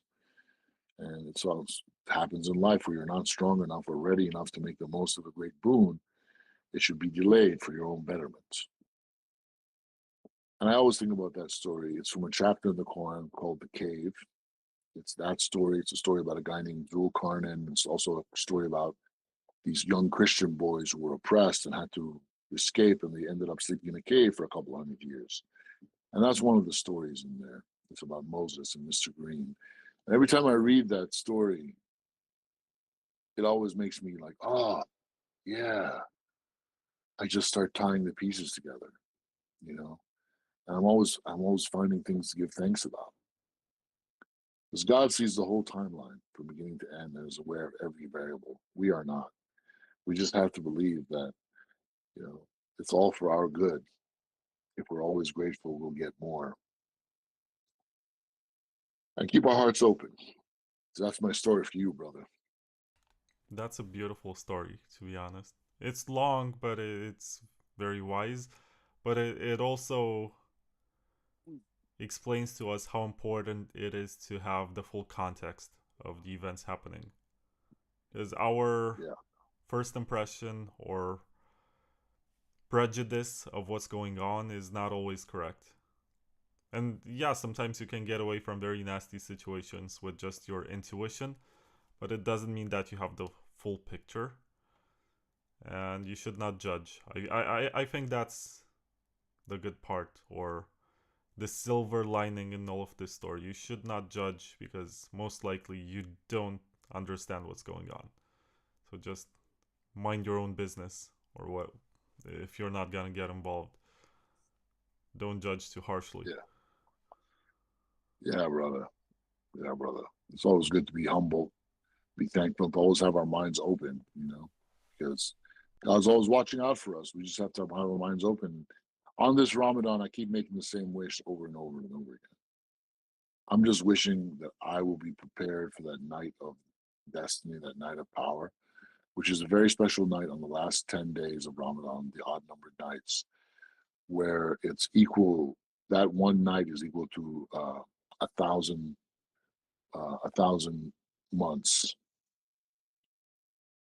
which is like 33 years. So all your worship, all your charities amplified. And I caught that night 11 years ago when I was broke. And that's when, 9 months later, I was a multimillionaire. I was homeless and broke. 9 months later, I was the multimillionaire, honestly. And I want this night to happen now. And I just ask God to prepare me for that. My vessel is fully open to receive that night. It's iftani min wishi. It's an Arabic saying. It means open my face. Literally, like, open your face to receive this full blessing, the full download. And to open your face, it's like quite the term. Like, how do you open your face? It really means you're like opening your heart up to the maximum, where you're literally just like opening up your face. It's a beautiful way to show a surrender and a submission to God, where your ego is like annihilated, because your ego is almost often associated with your face, right? And you're opening it, meaning you're splitting it. It's beautiful, and that's what I want. I want that, and I hope everyone listening to this gets that, or at least gets a taste of that, because it's life-changing. If 11 years ago I went from 0 to 1, if Allah blesses me with that this Ramadan, I'll go from 1 to 10. That's a hell of a multiplier, folks. It's worth it having this little bracelet around my ankle. Oh, yeah. Can you show that again just for the camera, for people to see what's waiting for them at the end of the tunnel once they... Man, that's such an ugly bracelet. It's not the prettiest thing in the world. If you try to help the common man use their money, some of this fine anklet jewelry is all for you. But at least it's lighter than a jail cell, folks. Thank God for that. Let me tell you, Sacramento County Prison ain't fun. Federal prison ain't fun. That's all. That's where the Unabomber went. Might still be there. Should we expect to see some kind of justice for Ray or justice for the War Chief page, where we get the full facts and the documents from the court? Well, that's good. Well, yeah, I can send you guys the indictment if you want to read it. It's good reading. Maybe I should put up something like that on my personal blog or something. It's a good idea. Yeah, I mean, look, I'm also talking to Netflix. We actually want to make a series about this, and not just about me, but about the other 7 guys that are under this lawfare, campaign. These are all people that should not be arrested, should not be in jail. And the world needs to understand that, the war against crypto is not gone anywhere, folks. It's only actually increased, but behind the scenes. Who are the 7 other West, guys? It's Joby Weeks. It's the 2 Romans. 4 other guys. It's on Aaron Day's page. Let me see if I can pull it up. But yeah, there's a whole bunch of dudes. Rodriguez is one of them. And the man is just coming down on all of this right now. The game has not changed, folks. Let me see. Aaron Day. Let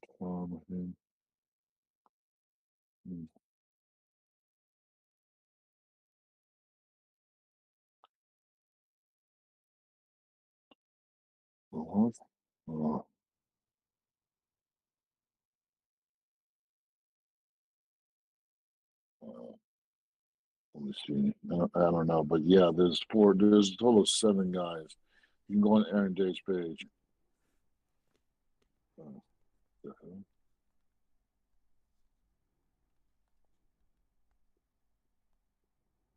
Oh, it's day 2026. Okay, I see it right now. Yeah, political. Ian Freeman. Yeah, 8 from Free years. Talk Live. Bitcoin OG. Yeah, He's the reason why Roger Ver got orange pilled. yeah. He's been And promoting then Bitcoin on his libertarian talk show for longer than a Keone decade. Rodriguez. Keone Yeah, Rodriguez, 5 years. co-founder of Samurai Wallet. Yeah. William Lonergan Hill, co-founder of Samurai Wallet, also. Yeah. Roman Storm, Tornado Cash, sentencing up to 5 years. Waiting sentencing up to 5 years, convicted. Roman Serligov, 12.5 years. Alleged operator, Bitcoin Fog. Money laundering, constructed as money laundering conspiracy. Joby Weeks, Bitcoin promoter. Bit Club Network, 5 years house arrest, awaiting sentencing. 6+ years house arrest. Joby Weeks has been under a house arrest for over 6 years, awaiting sentencing. Conspiracy to commit wire fraud. These are the political prisoners, man.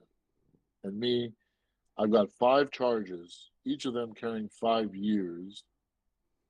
So potentially I could do up to 25 years on charges that are like 10 years old. All tied together with $200 worth of Bitcoin. This is what they're doing, man. It's something else, bro. But take it as a badge of honor, my good man. You pissed the man off that much, they have to deport you from Mexico, try to throw the book at you by any means necessary. It means you actually scared the machine. And to do that without the backing of a nation state, from being a homeless guy in New York to onboarding a whole continent onto a financial or monetary system, bro, that just doesn't happen. Even if you got funded $1 billion, that's still the chances of that happening are extremely, like almost impossible. But I actually did it without any of those things. And that's the glory of God. That's what that first label of Al-Khidr and that power gave me. So on this second, bro, I hope that I break away from this, make the most of this, and just go 10x on everything at scale. Because the only way this is going to happen is literally with the power of God. Some people think, oh, yeah, we can do it. We just have to work together and, believe in ourselves. And each of us is our own sovereign man. And, what to do, kumbaya. Bullshit, man. If you're the only thing that you have to depend on in this world, then you're fucked. People need to understand that. And each of us thinking, oh, yeah, we're doing this for liberty and so we can each be sovereign. Shut the fuck up. Each of us is not sovereign. There's only one sovereign. That is God, our creator. That is the sovereign. Each of us can be the king of our own lives, yes. But the sovereign is only one. And without his help, not doing shit, man. But with his help, there's really nothing that can stop us. We can perform superhuman feats. Onboarding the entire global south while being homeless and having a buffoon moron as a business partner. That's a freaking miracle, man. With no money and no help and the DOJ breathing down my neck the entire time? How does that even happen? It's a miracle. I wasn't lucky, I was blessed. And I want the blessings to continue because I got a lot more work to do. It's not just that I go around dressed up like Morpheus. I'm the real deal, man. I'm Morpheus, bro. You really are, Ray. I remember, and I will never forget, Baltic Honey Badger 2019. I was there, you're on the stage, you're talking with other peer-to-peer marketplace builders. And of all of them, you're the only ones talking about going to Africa and staying there for a few months and discovering how they're dealing, how they're approaching this new technology, how this can be integrated into the local economy. I don't want to trash talk the guys from Huddle Huddle or other peer-to-peer exchanges, but it didn't seem like they have the same kind of experience or dedication to their business. They built the And then tech, they did something cool, but I think the amount of liquidity is also reflected in the amount of involvement that they had in the cause. yeah, And there was bro. I also mean, look, local this, Bitcoins, which used to be huge. yeah, look, those guys all built amazing stuff, and they're good business people. But if you're going to win at this game, that's not enough, bro. You're basically leading a revolution. It's all about human beings. It's a spiritual battle, and that means you need to be a leader. And to be a leader, you need to go and meet people and humble yourself before them and learn from them. You know, that one grandma selling vegetables in the marketplace, she has got something to teach you. That one brother there that just graduated from college and is trying to figure out how this whole peer-to-peer thing works, he's got something to teach you. And because I actually went there and learned from those people that I built a service that could actually scale to those people. Because I didn't just stick my nose up at them and go, oh, maybe they're not smart enough to figure it out. I don't care about them. That's bullshit, man. And that's often what a lot of these, technocrats in our business will turn into. They forget they're doing this for people. It's not just about making money. And it's not just about freeing people's money. It's about freeing the people. And that means arming them. Some of the leaders, those my heroes, my top two heroes, top three, all of them have something in common. Number one is Jesus. Number three is Malcolm X. Number two will go unnamed. But they all had something in common. They educated the people. They didn't just, do what needed to be done. They educated their people about what was going on and what had to be done for what reason. Hardly any other leaders ever will do that.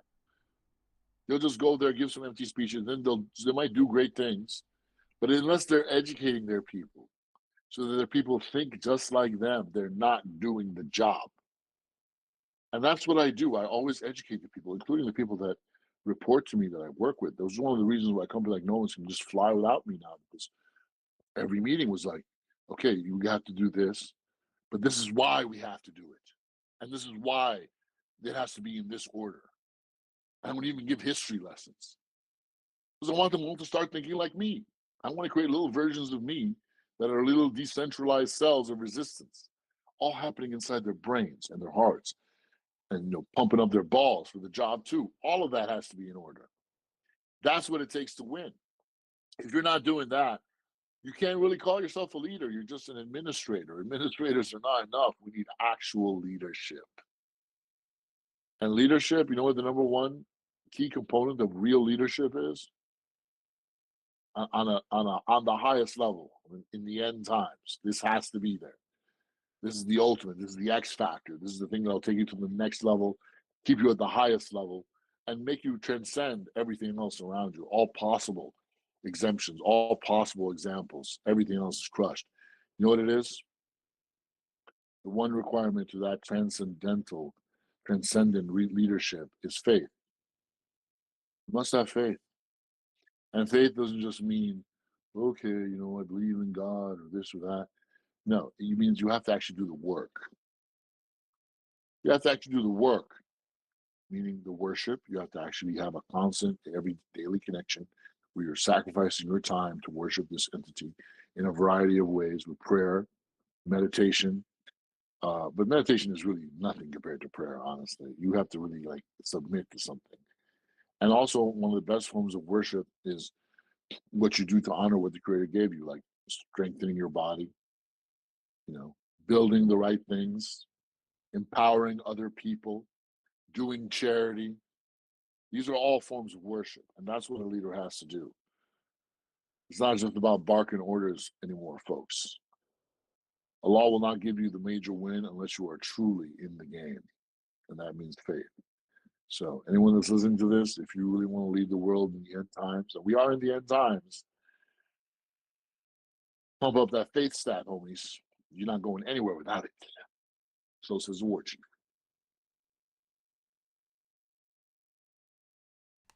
I really appreciate this kind of advice that you're giving and you're dropping out to people for free. And also, I admire the fact that you left competent people in charge as opposed to making the company reliant on your presence. I think this is very Yeah. important and super underrated. Thank you for that, bro. I mean, thank you for that. That's hard, man. That is so freaking hard because it means you have to be a lot more emotionally invested. This is one of the reasons I don't have a wife or a girlfriend or anything like that. Because, I put so much of my emotions into my job. It's not just I'm, trying to tell people do this, do that, manage and create a more efficient, process flow and all that. No, I'm trying to create people that are like completely aligned with skin in the game, that want to win and know why. This takes so much more fucking energy. I swear, it's crazy, man. So thank you for that. Because that's hard. And that's one of the things that I do that you cannot quantify on paper. Like, oh, how big was your last exit? Oh, I actually didn't get an exit. The DOJ shut the company down. And, how big was the exit before that? Oh, yeah, but it's not about the exits, right? Some people just do it for the numbers, and some people are doing it to literally empower humanity to win this thing. So I'm not the same as all those. I'm on a different league. They'll never respect me for the way what I do because they really can't see, the things that I do. And as far as they're going, okay, that's their thing. I respect them for being successful at what they're trying to do, but I'm in a totally different ball game, brother. And if we're going to win this thing, we need a lot more people that are in the game for the same reasons that I am in the game for, to win this thing. Leaders create other leaders. That is our principal job. Understand this. Leaders create other leaders. This is why leaders are the most valuable human resource. That's why leadership is the most valuable human skill, because you can literally scale to infinity. That's the one thing. I want to ask myself, like, when God created humans, all the angels in heaven were like, oh man, you're making more of these creatures with ego, like the last ones. Remember what happened? We're here worshiping you all day. And those fuckheads down there, man, their egos went amok and they just started ripping the whole earth to pieces and defying you. And then God said, I know what you know not. Meaning about us, about humans, that somehow, despite having ego, we're not going to end up like those other creations that went bad. We have something in us that will allow us to rectify that. And I don't know what that thing is. Clearly humans are different than the jinn or the fallen angels in Christianity, in that we are, have an immense creative ability. That we're very spontaneous. We have immense creative drive and energy, like God, that the other creatures don't have. They think more like machines, like AIs, actually. And it has something to do with that. But I really think it's that creativity combined with this ability for humans to be have this aura of leadership that can literally pick up whole groups with you and get whole groups to align together so quickly. Like humans, when they're aligned, all facing in the same direction, can do so much so quickly. And that is the power of one man or one woman. Is that you can embody and manifest that transcendent leadership. That's a power, and that power only comes from God. It only comes from God. I swear to you. You can have to channel it, and God will give you this glow. Like your aura will just magnify and go to a completely different level, and literally envelop people. And I believe that's part of the equation, which is why humanity's going to win this. So I say this because I want everyone else to be like that too. I don't want to be the only guy in the field doing that. We need a lot of us come to the field and do that. And we all need to get sharpen on each other so we get stronger. And that's how humanity is going to win this. It's looking real dire right now. A war just started. Your wife to be is, one of those proud people that are holding it down for humanity. God bless them. And, I want to help them. I want to help all the good guys out there. But I got an ankle on my bracelet. But so what? I'm going to resist. I'm going to build for the good guys in any capacity that I can. And most importantly, with my voice, I'm going to bring others to the front as well. And in whatever capacity you're helping to build, helping to resist, helping to inform, be proud of that. Because humans are amazing. We should really be so thankful to be born as humans and to be born in the end times, because remember, you're a human being living alive right now. You made the conscious choice to be a human, which is hard mode, and to be a human in the end times, which is legendary. So respect yourself. And no matter how bad we feel, let me tell you, the dark side fears the true believer. They truly fear us in a way that is almost incalculable to us. But we must know that. So you guys have my respect. Anyone's listening to this, but you chose to be human in the end times. Now I'm calling on you to go Super Saiyan and help me out. Take a bite out of this darkness and spit it back out, man. We got some work to do. I should bleach my hair during the next interview that we're doing and say that I turned Super Saiyan. I'll be Piccolo, bro. You can be Goku. Or Vegeta, I man. can be Vegeta. You're more Vegeta. You just need the widow's peak, bro. I'm gonna make it spiky and blonde. Yeah, Anyway, bro. I really want to ask you to, if it's not too much, to do that Malcolm X speech that got you into trouble at Utopia, or at least a short version of it, because I know you've been talking there for 1 hour. I don't want to hold you here for 1 hour talking only about that. But before, or while I'll let you summarize what you're thinking about, I have 2 more ads to plug, and that's gonna be it for this episode in terms of promotions. Sideshift is the place where you can swap something that someone pays you in for something that you really want. So the way in which I advertise it usually is that these days a lot of people want to pay you in stable coins, and for reasons that we also mentioned in this episode, you should not be holding on to these stable coins. If you don't want to touch them at all, you just go to sideshift.ai, you put your Bitcoin address in there, you're gonna get a USDT address, you send that to the person wanting to pay you in the stablecoin, and then there's gonna be a swap in the background. You don't have to think about it, you don't have to own the gas token or whatever. You're just gonna get what you want, which is BTC directly to your address. Now, if you're more of the trader type and you think that we're gonna end up in a much worse bear market and the price is gonna go much below 70,000 or whatever it is right now, you can also do the opposite and swap from BTC to USDT, but honestly, I don't recommend it. But you do you. Sideshift.ai, check it out. And last but not least, Layer 2 Labs. They're building the drive chain, which is the concept of having everything on Bitcoin on a separate sidechain. They have a Zcash sidechain, they have an Ethereum sidechain. Pretty much every interesting use case is gonna be built on something which is secured by the same miners and generates fee revenue for these proof of work miners. Check it out. It's already available as software on the Bitcoin Signet, so it's not on the mainnet yet. It would need a lot of politics to get activated, but if you want to see what the future of Bitcoin can look like, just go to layer2labs.com/download and try the software. Now, thank you, Ray, for sitting for my ads. What did you say that got you into so much trouble? Well, brother, I said quite a bit, but most of it really reflected on, the one mechanism, the one strategy we have to really resist the darkness and unite humanity. And this is not going to be something that most people will really be able to accept.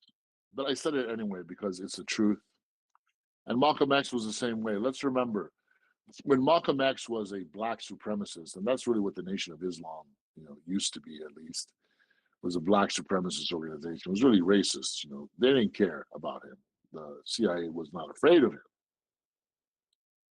But when Malcolm X went to Africa and Mecca and Medina and Europe, and he saw these, Muslims of all different colors, all different backgrounds, he began to understand what Islam really is. It is the antidote to supremacism. So the first thing I did was I called out supremacism. And I called out the story of the architect of this supremacism. And that story is found in the Last Testament.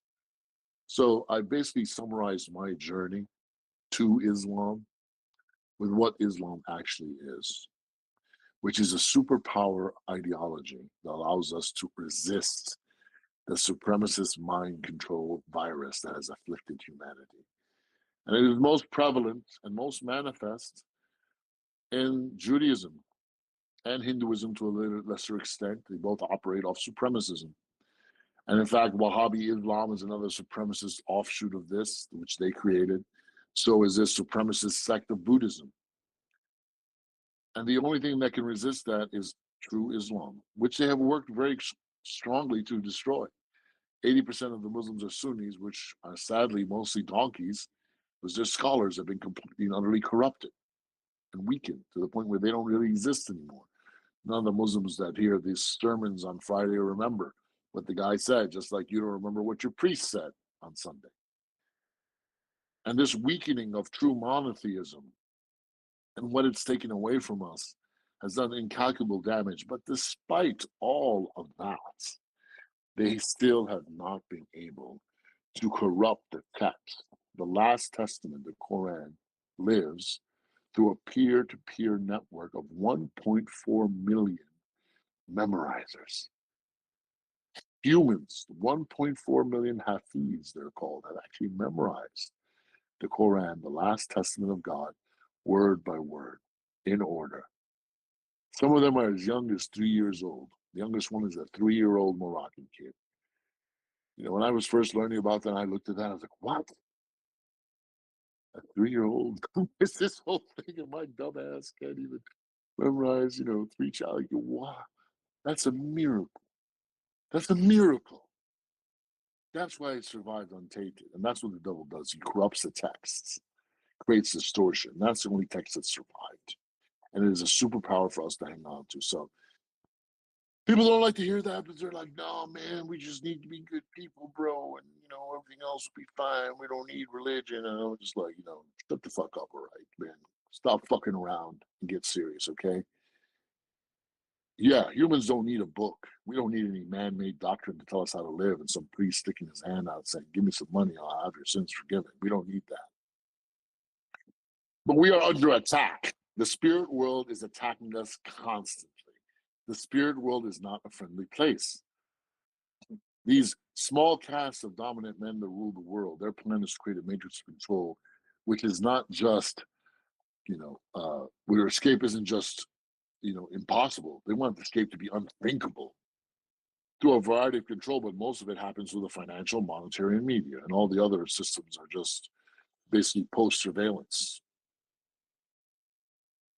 They want this system of control to basically rule the entire world. And it's coming. And the only thing we have to resist is pure monotheism. When all of humanity stands together as one and says, no, we won't break. We don't care what your armies are. We don't care what you have. We're not going to let you come in and turn our women into whores, make our children get a sex change, have our men chop off their cock. We're not going to let any of that go down over here. We're going to hold it down, even if it means with our lives. And what is the only faith, the only doctrine in the world that gives people that? It's not libertarianism. It's not, Jainism. It's not, Catholicism. It's certainly not evangelical Protestantism. The closest faith to that is Islam. Second place goes to Eastern Orthodox Christianity, which is basically monotheism as well. But let's remember the Council of Nicaea and that schism. Remember why it happened? Because the Western Church said, hey, no, the Father, the Son, and the Holy Spirit are all equal. And the Eastern clergy said, no, stop. The Father is greater than the Son and the Holy Spirit. And that's why it broke off. So the Orthodox, they held it down for pure monotheism, and they were attacked after that. So for that sense, they're our brothers in faith. We have to stand by them in this last battle. And then I topped it off, bro, by talking about the prophecy. I talked about the 10 signs, the end of times, and most of them already come true. I talked about the advent of this Antichrist, which is 20 years, Pax Judaica, and how Jesus will return at the end of that 20 years. And how, us believers have to prepare the army for him. Because he's not just going to wave his hands and everything's going to be fixed. No, he can kill the Antichrist. He's the only one that can actually do that. Great. But it's up to us to do the rest. So instead of sitting around and waiting for a savior, we have to start building. And we have to embrace the doctrine, the warrior doctrine that gives us the best chance of success. The only chance, really. And anything less than that is basically accepting defeat. Might as well go sign your daughter up to OnlyFans right now. Tell your son to get a sex change. I'm serious, man. Like, because I want to win, man. I don't want to lose. And if winning means, okay, I used to be alcoholic, I give up alcohol. Fine, no problem. I won't fornicate anymore. No premarital sex. Fine, I'll give that up too. I'll give up whatever. I have to pray 5 times a day. No problem. I'll do it. I have to fast, dry fast. When the sun is up for 30 days out of the year, good. Let me do it, man. I have to go to the pilgrimage. Great. I have to give 3% of my total wealth every year to charity. Fine, sign me up. What else is there? What do I have to do to have a real chance of winning? Because there's no way I'm gonna bring children into this world or even leave this world the way it is, man. Like I'd just be a loser at that point. Some people are just like, oh yeah, like, and this is a big problem with Muslims. They think, oh yeah, let me just pray and do my stuff and wait for the clock to run out and I'll go to heaven. No, man, it's not about that. We are not in the game to do that. We are here to be judged. This is like life is a single player role playing game. It is an MMORPG. Allah put us here to test us in the intention of our deed, the intention.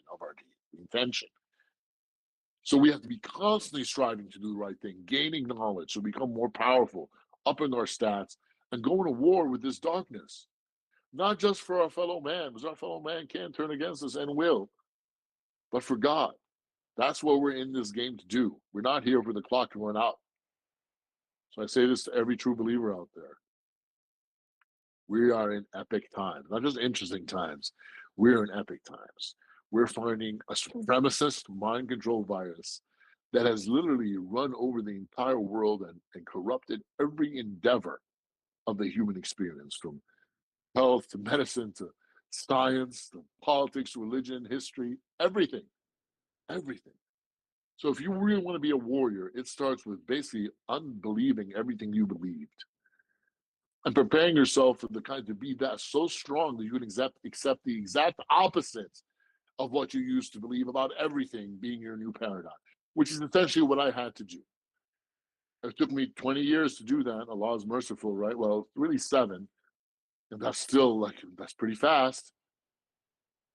But I got guided through all of that. And now I want more people to join me on that path because I can't do it alone. I want more people out there like me. I want to prepare the army of Christ. We need to give the only thing that's going to save us is a return to true Christ consciousness. And a lot of people don't understand what that means. But I'll tell you right now, you want to know what true Christ consciousness is a return to what Islam really is, which is pure monotheism and a striving for truth and standing for justice. So I speak to all the men out there with a sense of justice. That sense of justice that you have as a man is going to be the one thing that takes you above every other man. Like now that's what I look for when I talk to men. Not just I want to see this guy has faith or some level of intelligence and courage, but a sense of justice. Because in order to nurture a sense of justice, you have to have all those other things.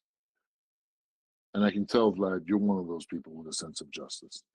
This scene, Bitcoin, the ideology about that, really did an amazing job of congregating more people with that sense of justice than anything else I've seen in a very long while.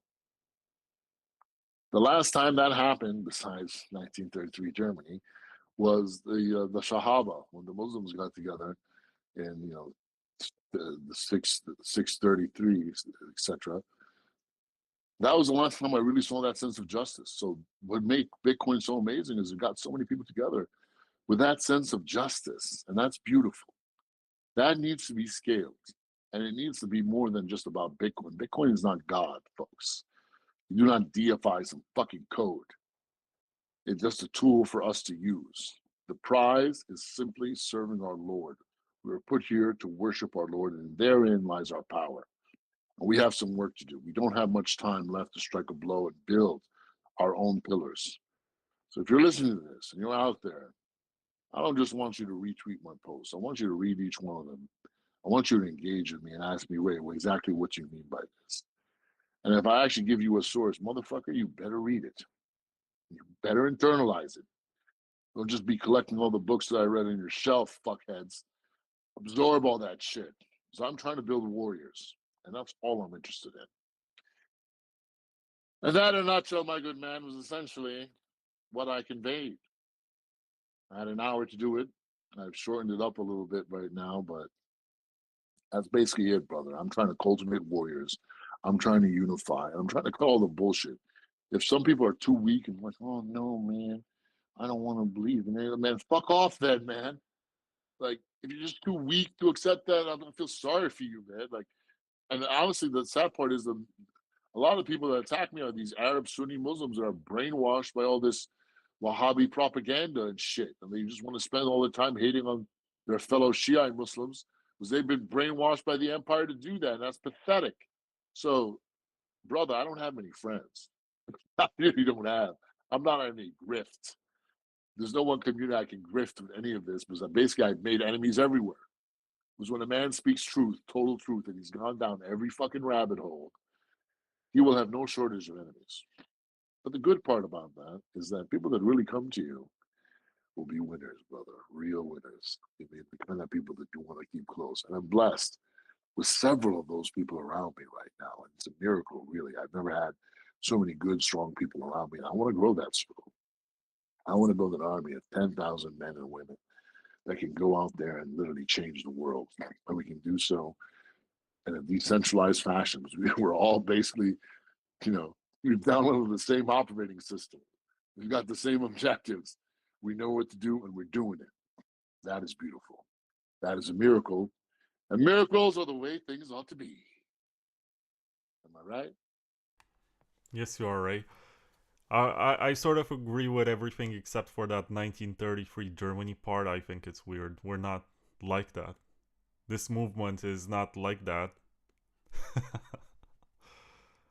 Feel free to disagree with me. About Monotheism, I want to say that when I was there in 2024, I think it was November, and they did not do it in 25 and they did it in early 26. But I will never forget how at some point when someone was saying something nice about peer-to-peer marketplaces and you were on the stage on a panel, you just casually flexed your bicep and you held that pose and you held it like proudly. You were just there flexing. I was thinking, this guy is like the Hulk Hogan of Bitcoin or something. Telling us to say our prayers, take our vitamins, and stand up for what's right. I'm like the Hulk, Mr. T, Hulk Hogan, and I don't know, something else all rolled into one, bro. It's a good mix, man. And Thanos, too. Throwing a little Thanos, bro. Come on now. So it was an amazing panel, I gotta say. I remember a lot of it. And there was Shinobi, there was Juan Galt, and someone else I don't recall. But the quality of the conversation was amazing. Yeah, smart brothers, real good brothers, yeah. What was it like this year?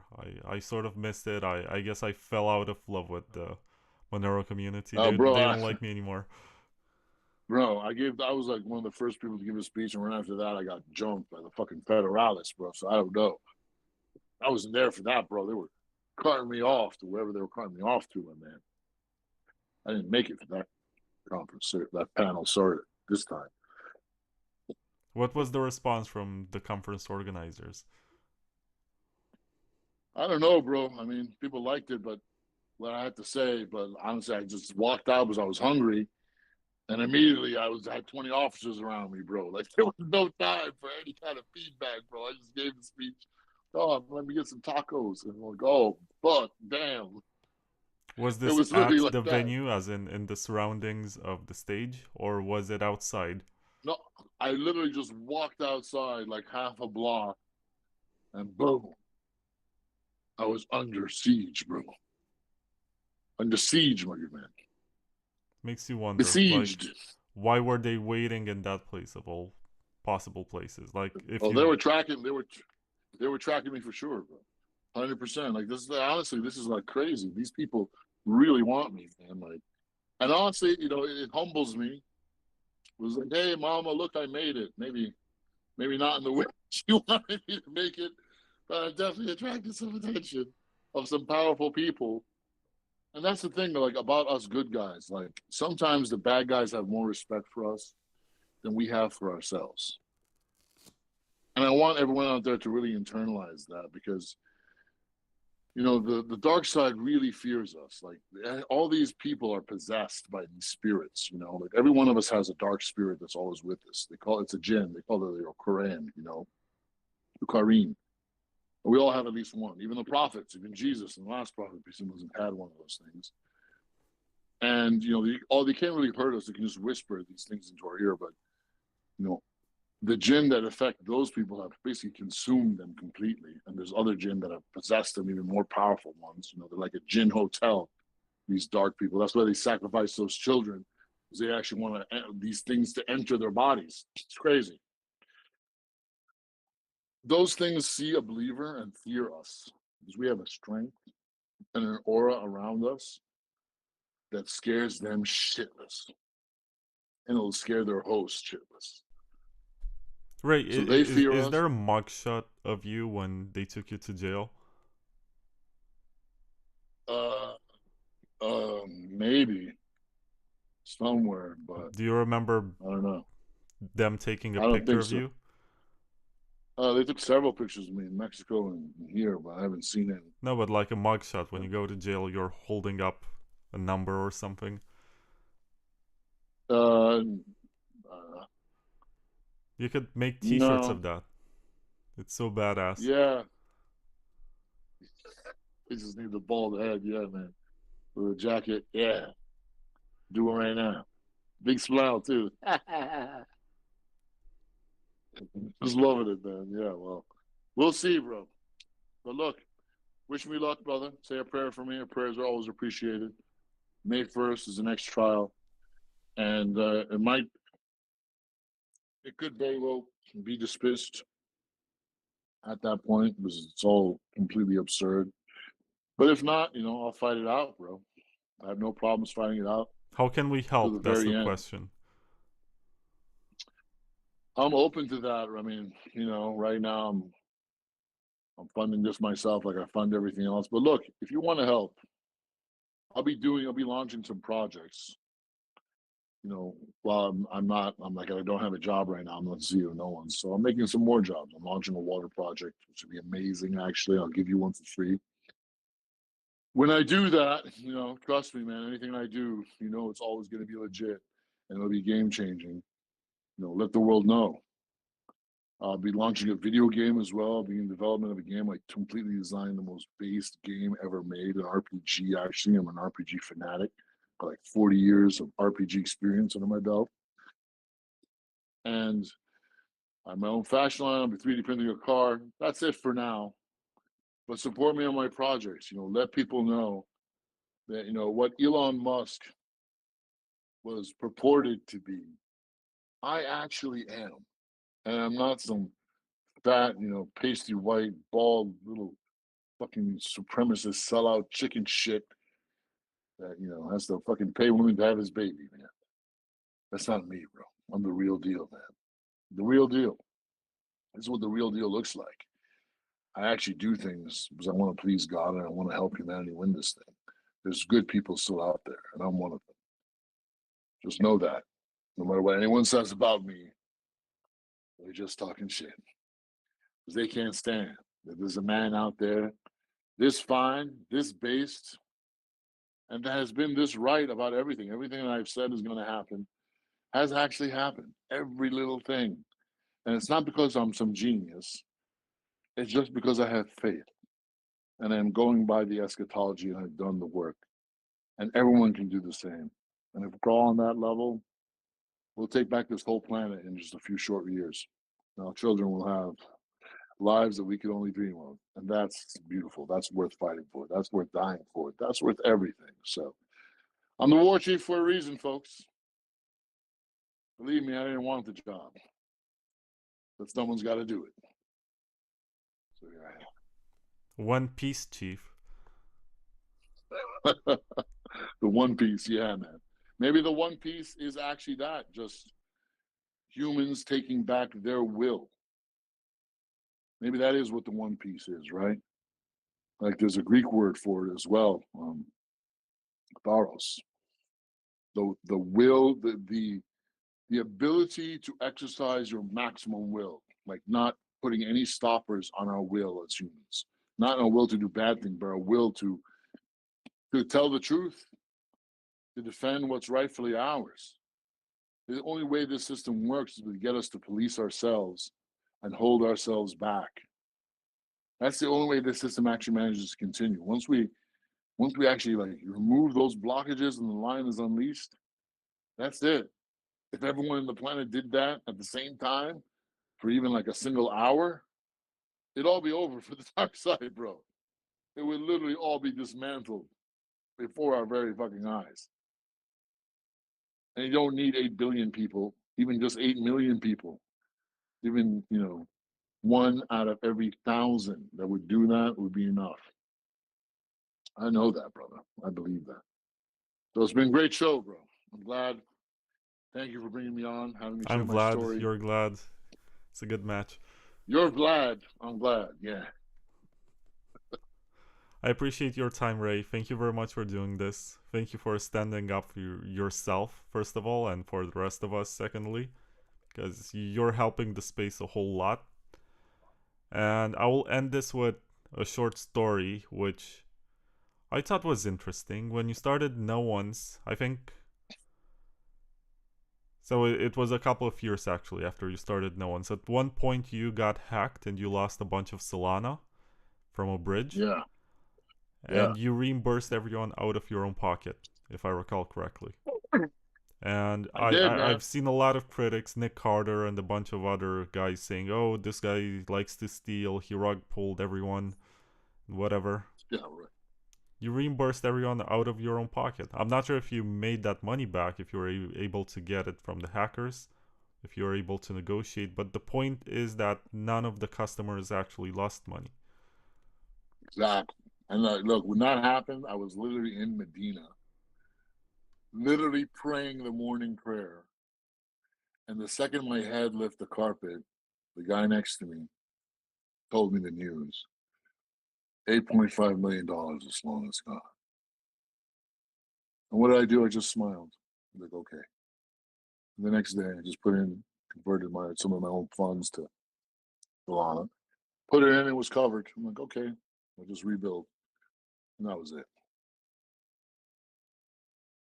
I swear to God, man. Easy. It happened when I was praying in Medina. My head was on the ground praying, and I get up and I get that news. It sounds like horrible news, but again, like I'm here literally in a holy place, and Allah just gave me a gift. And the gift was a chance to do the right thing. I appreciate it, Ray. Man. For how long do you think you will be on the US East Coast?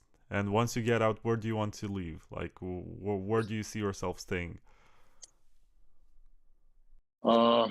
Well, not Dubai anymore, and honestly, I'm glad.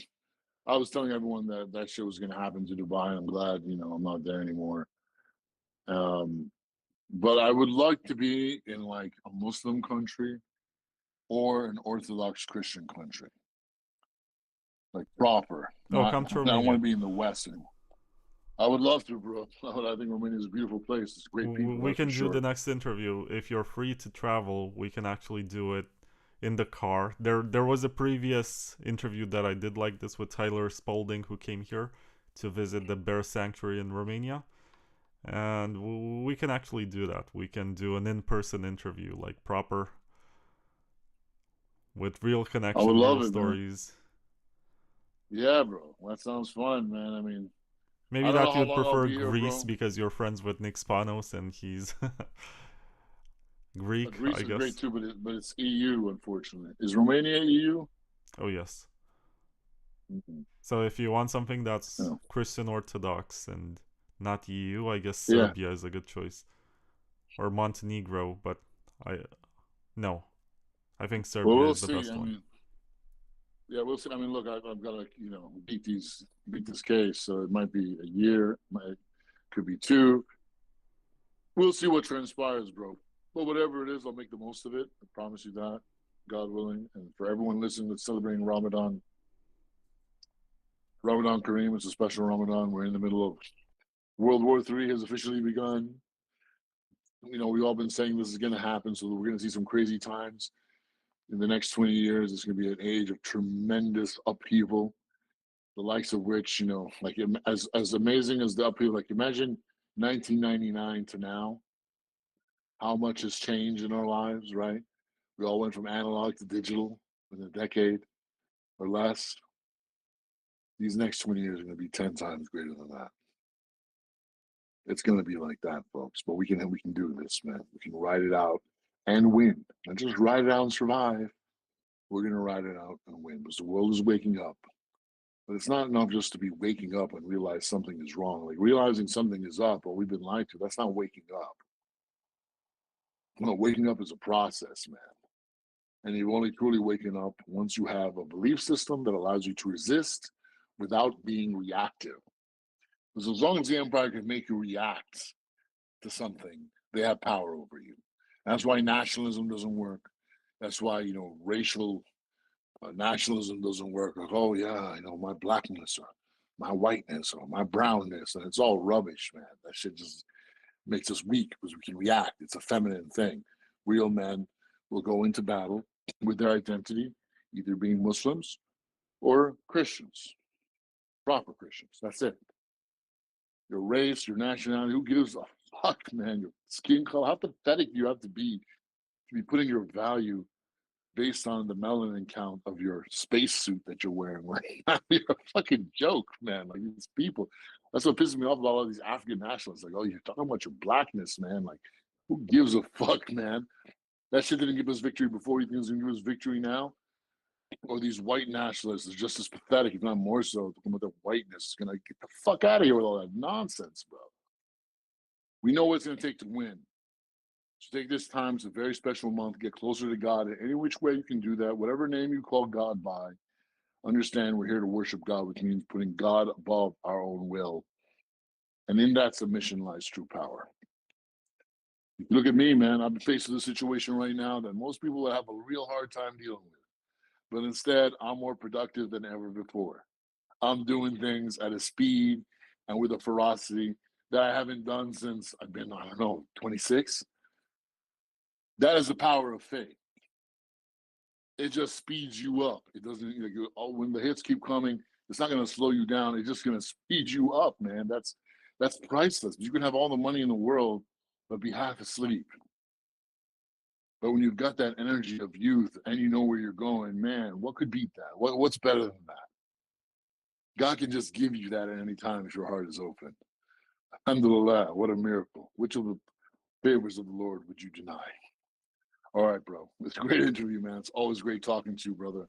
I dropped a lot of details on this. But, bro, it's always great seeing you. And inshallah, I'll be able to hang with you soon, brother. So you won't have to come to New York City over here. But thank God, at least it's not jail, bro. Love you, bro. Put up the files on some website like Justice for the War Chief or whatever. Justice for Ray. Yeah. And if you get a mugshot, it would be nice if you could print t-shirts of that. I would wear it on my podcast. That's badass.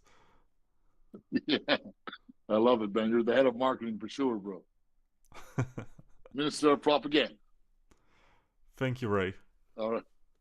Peace, brother. One love. Bye.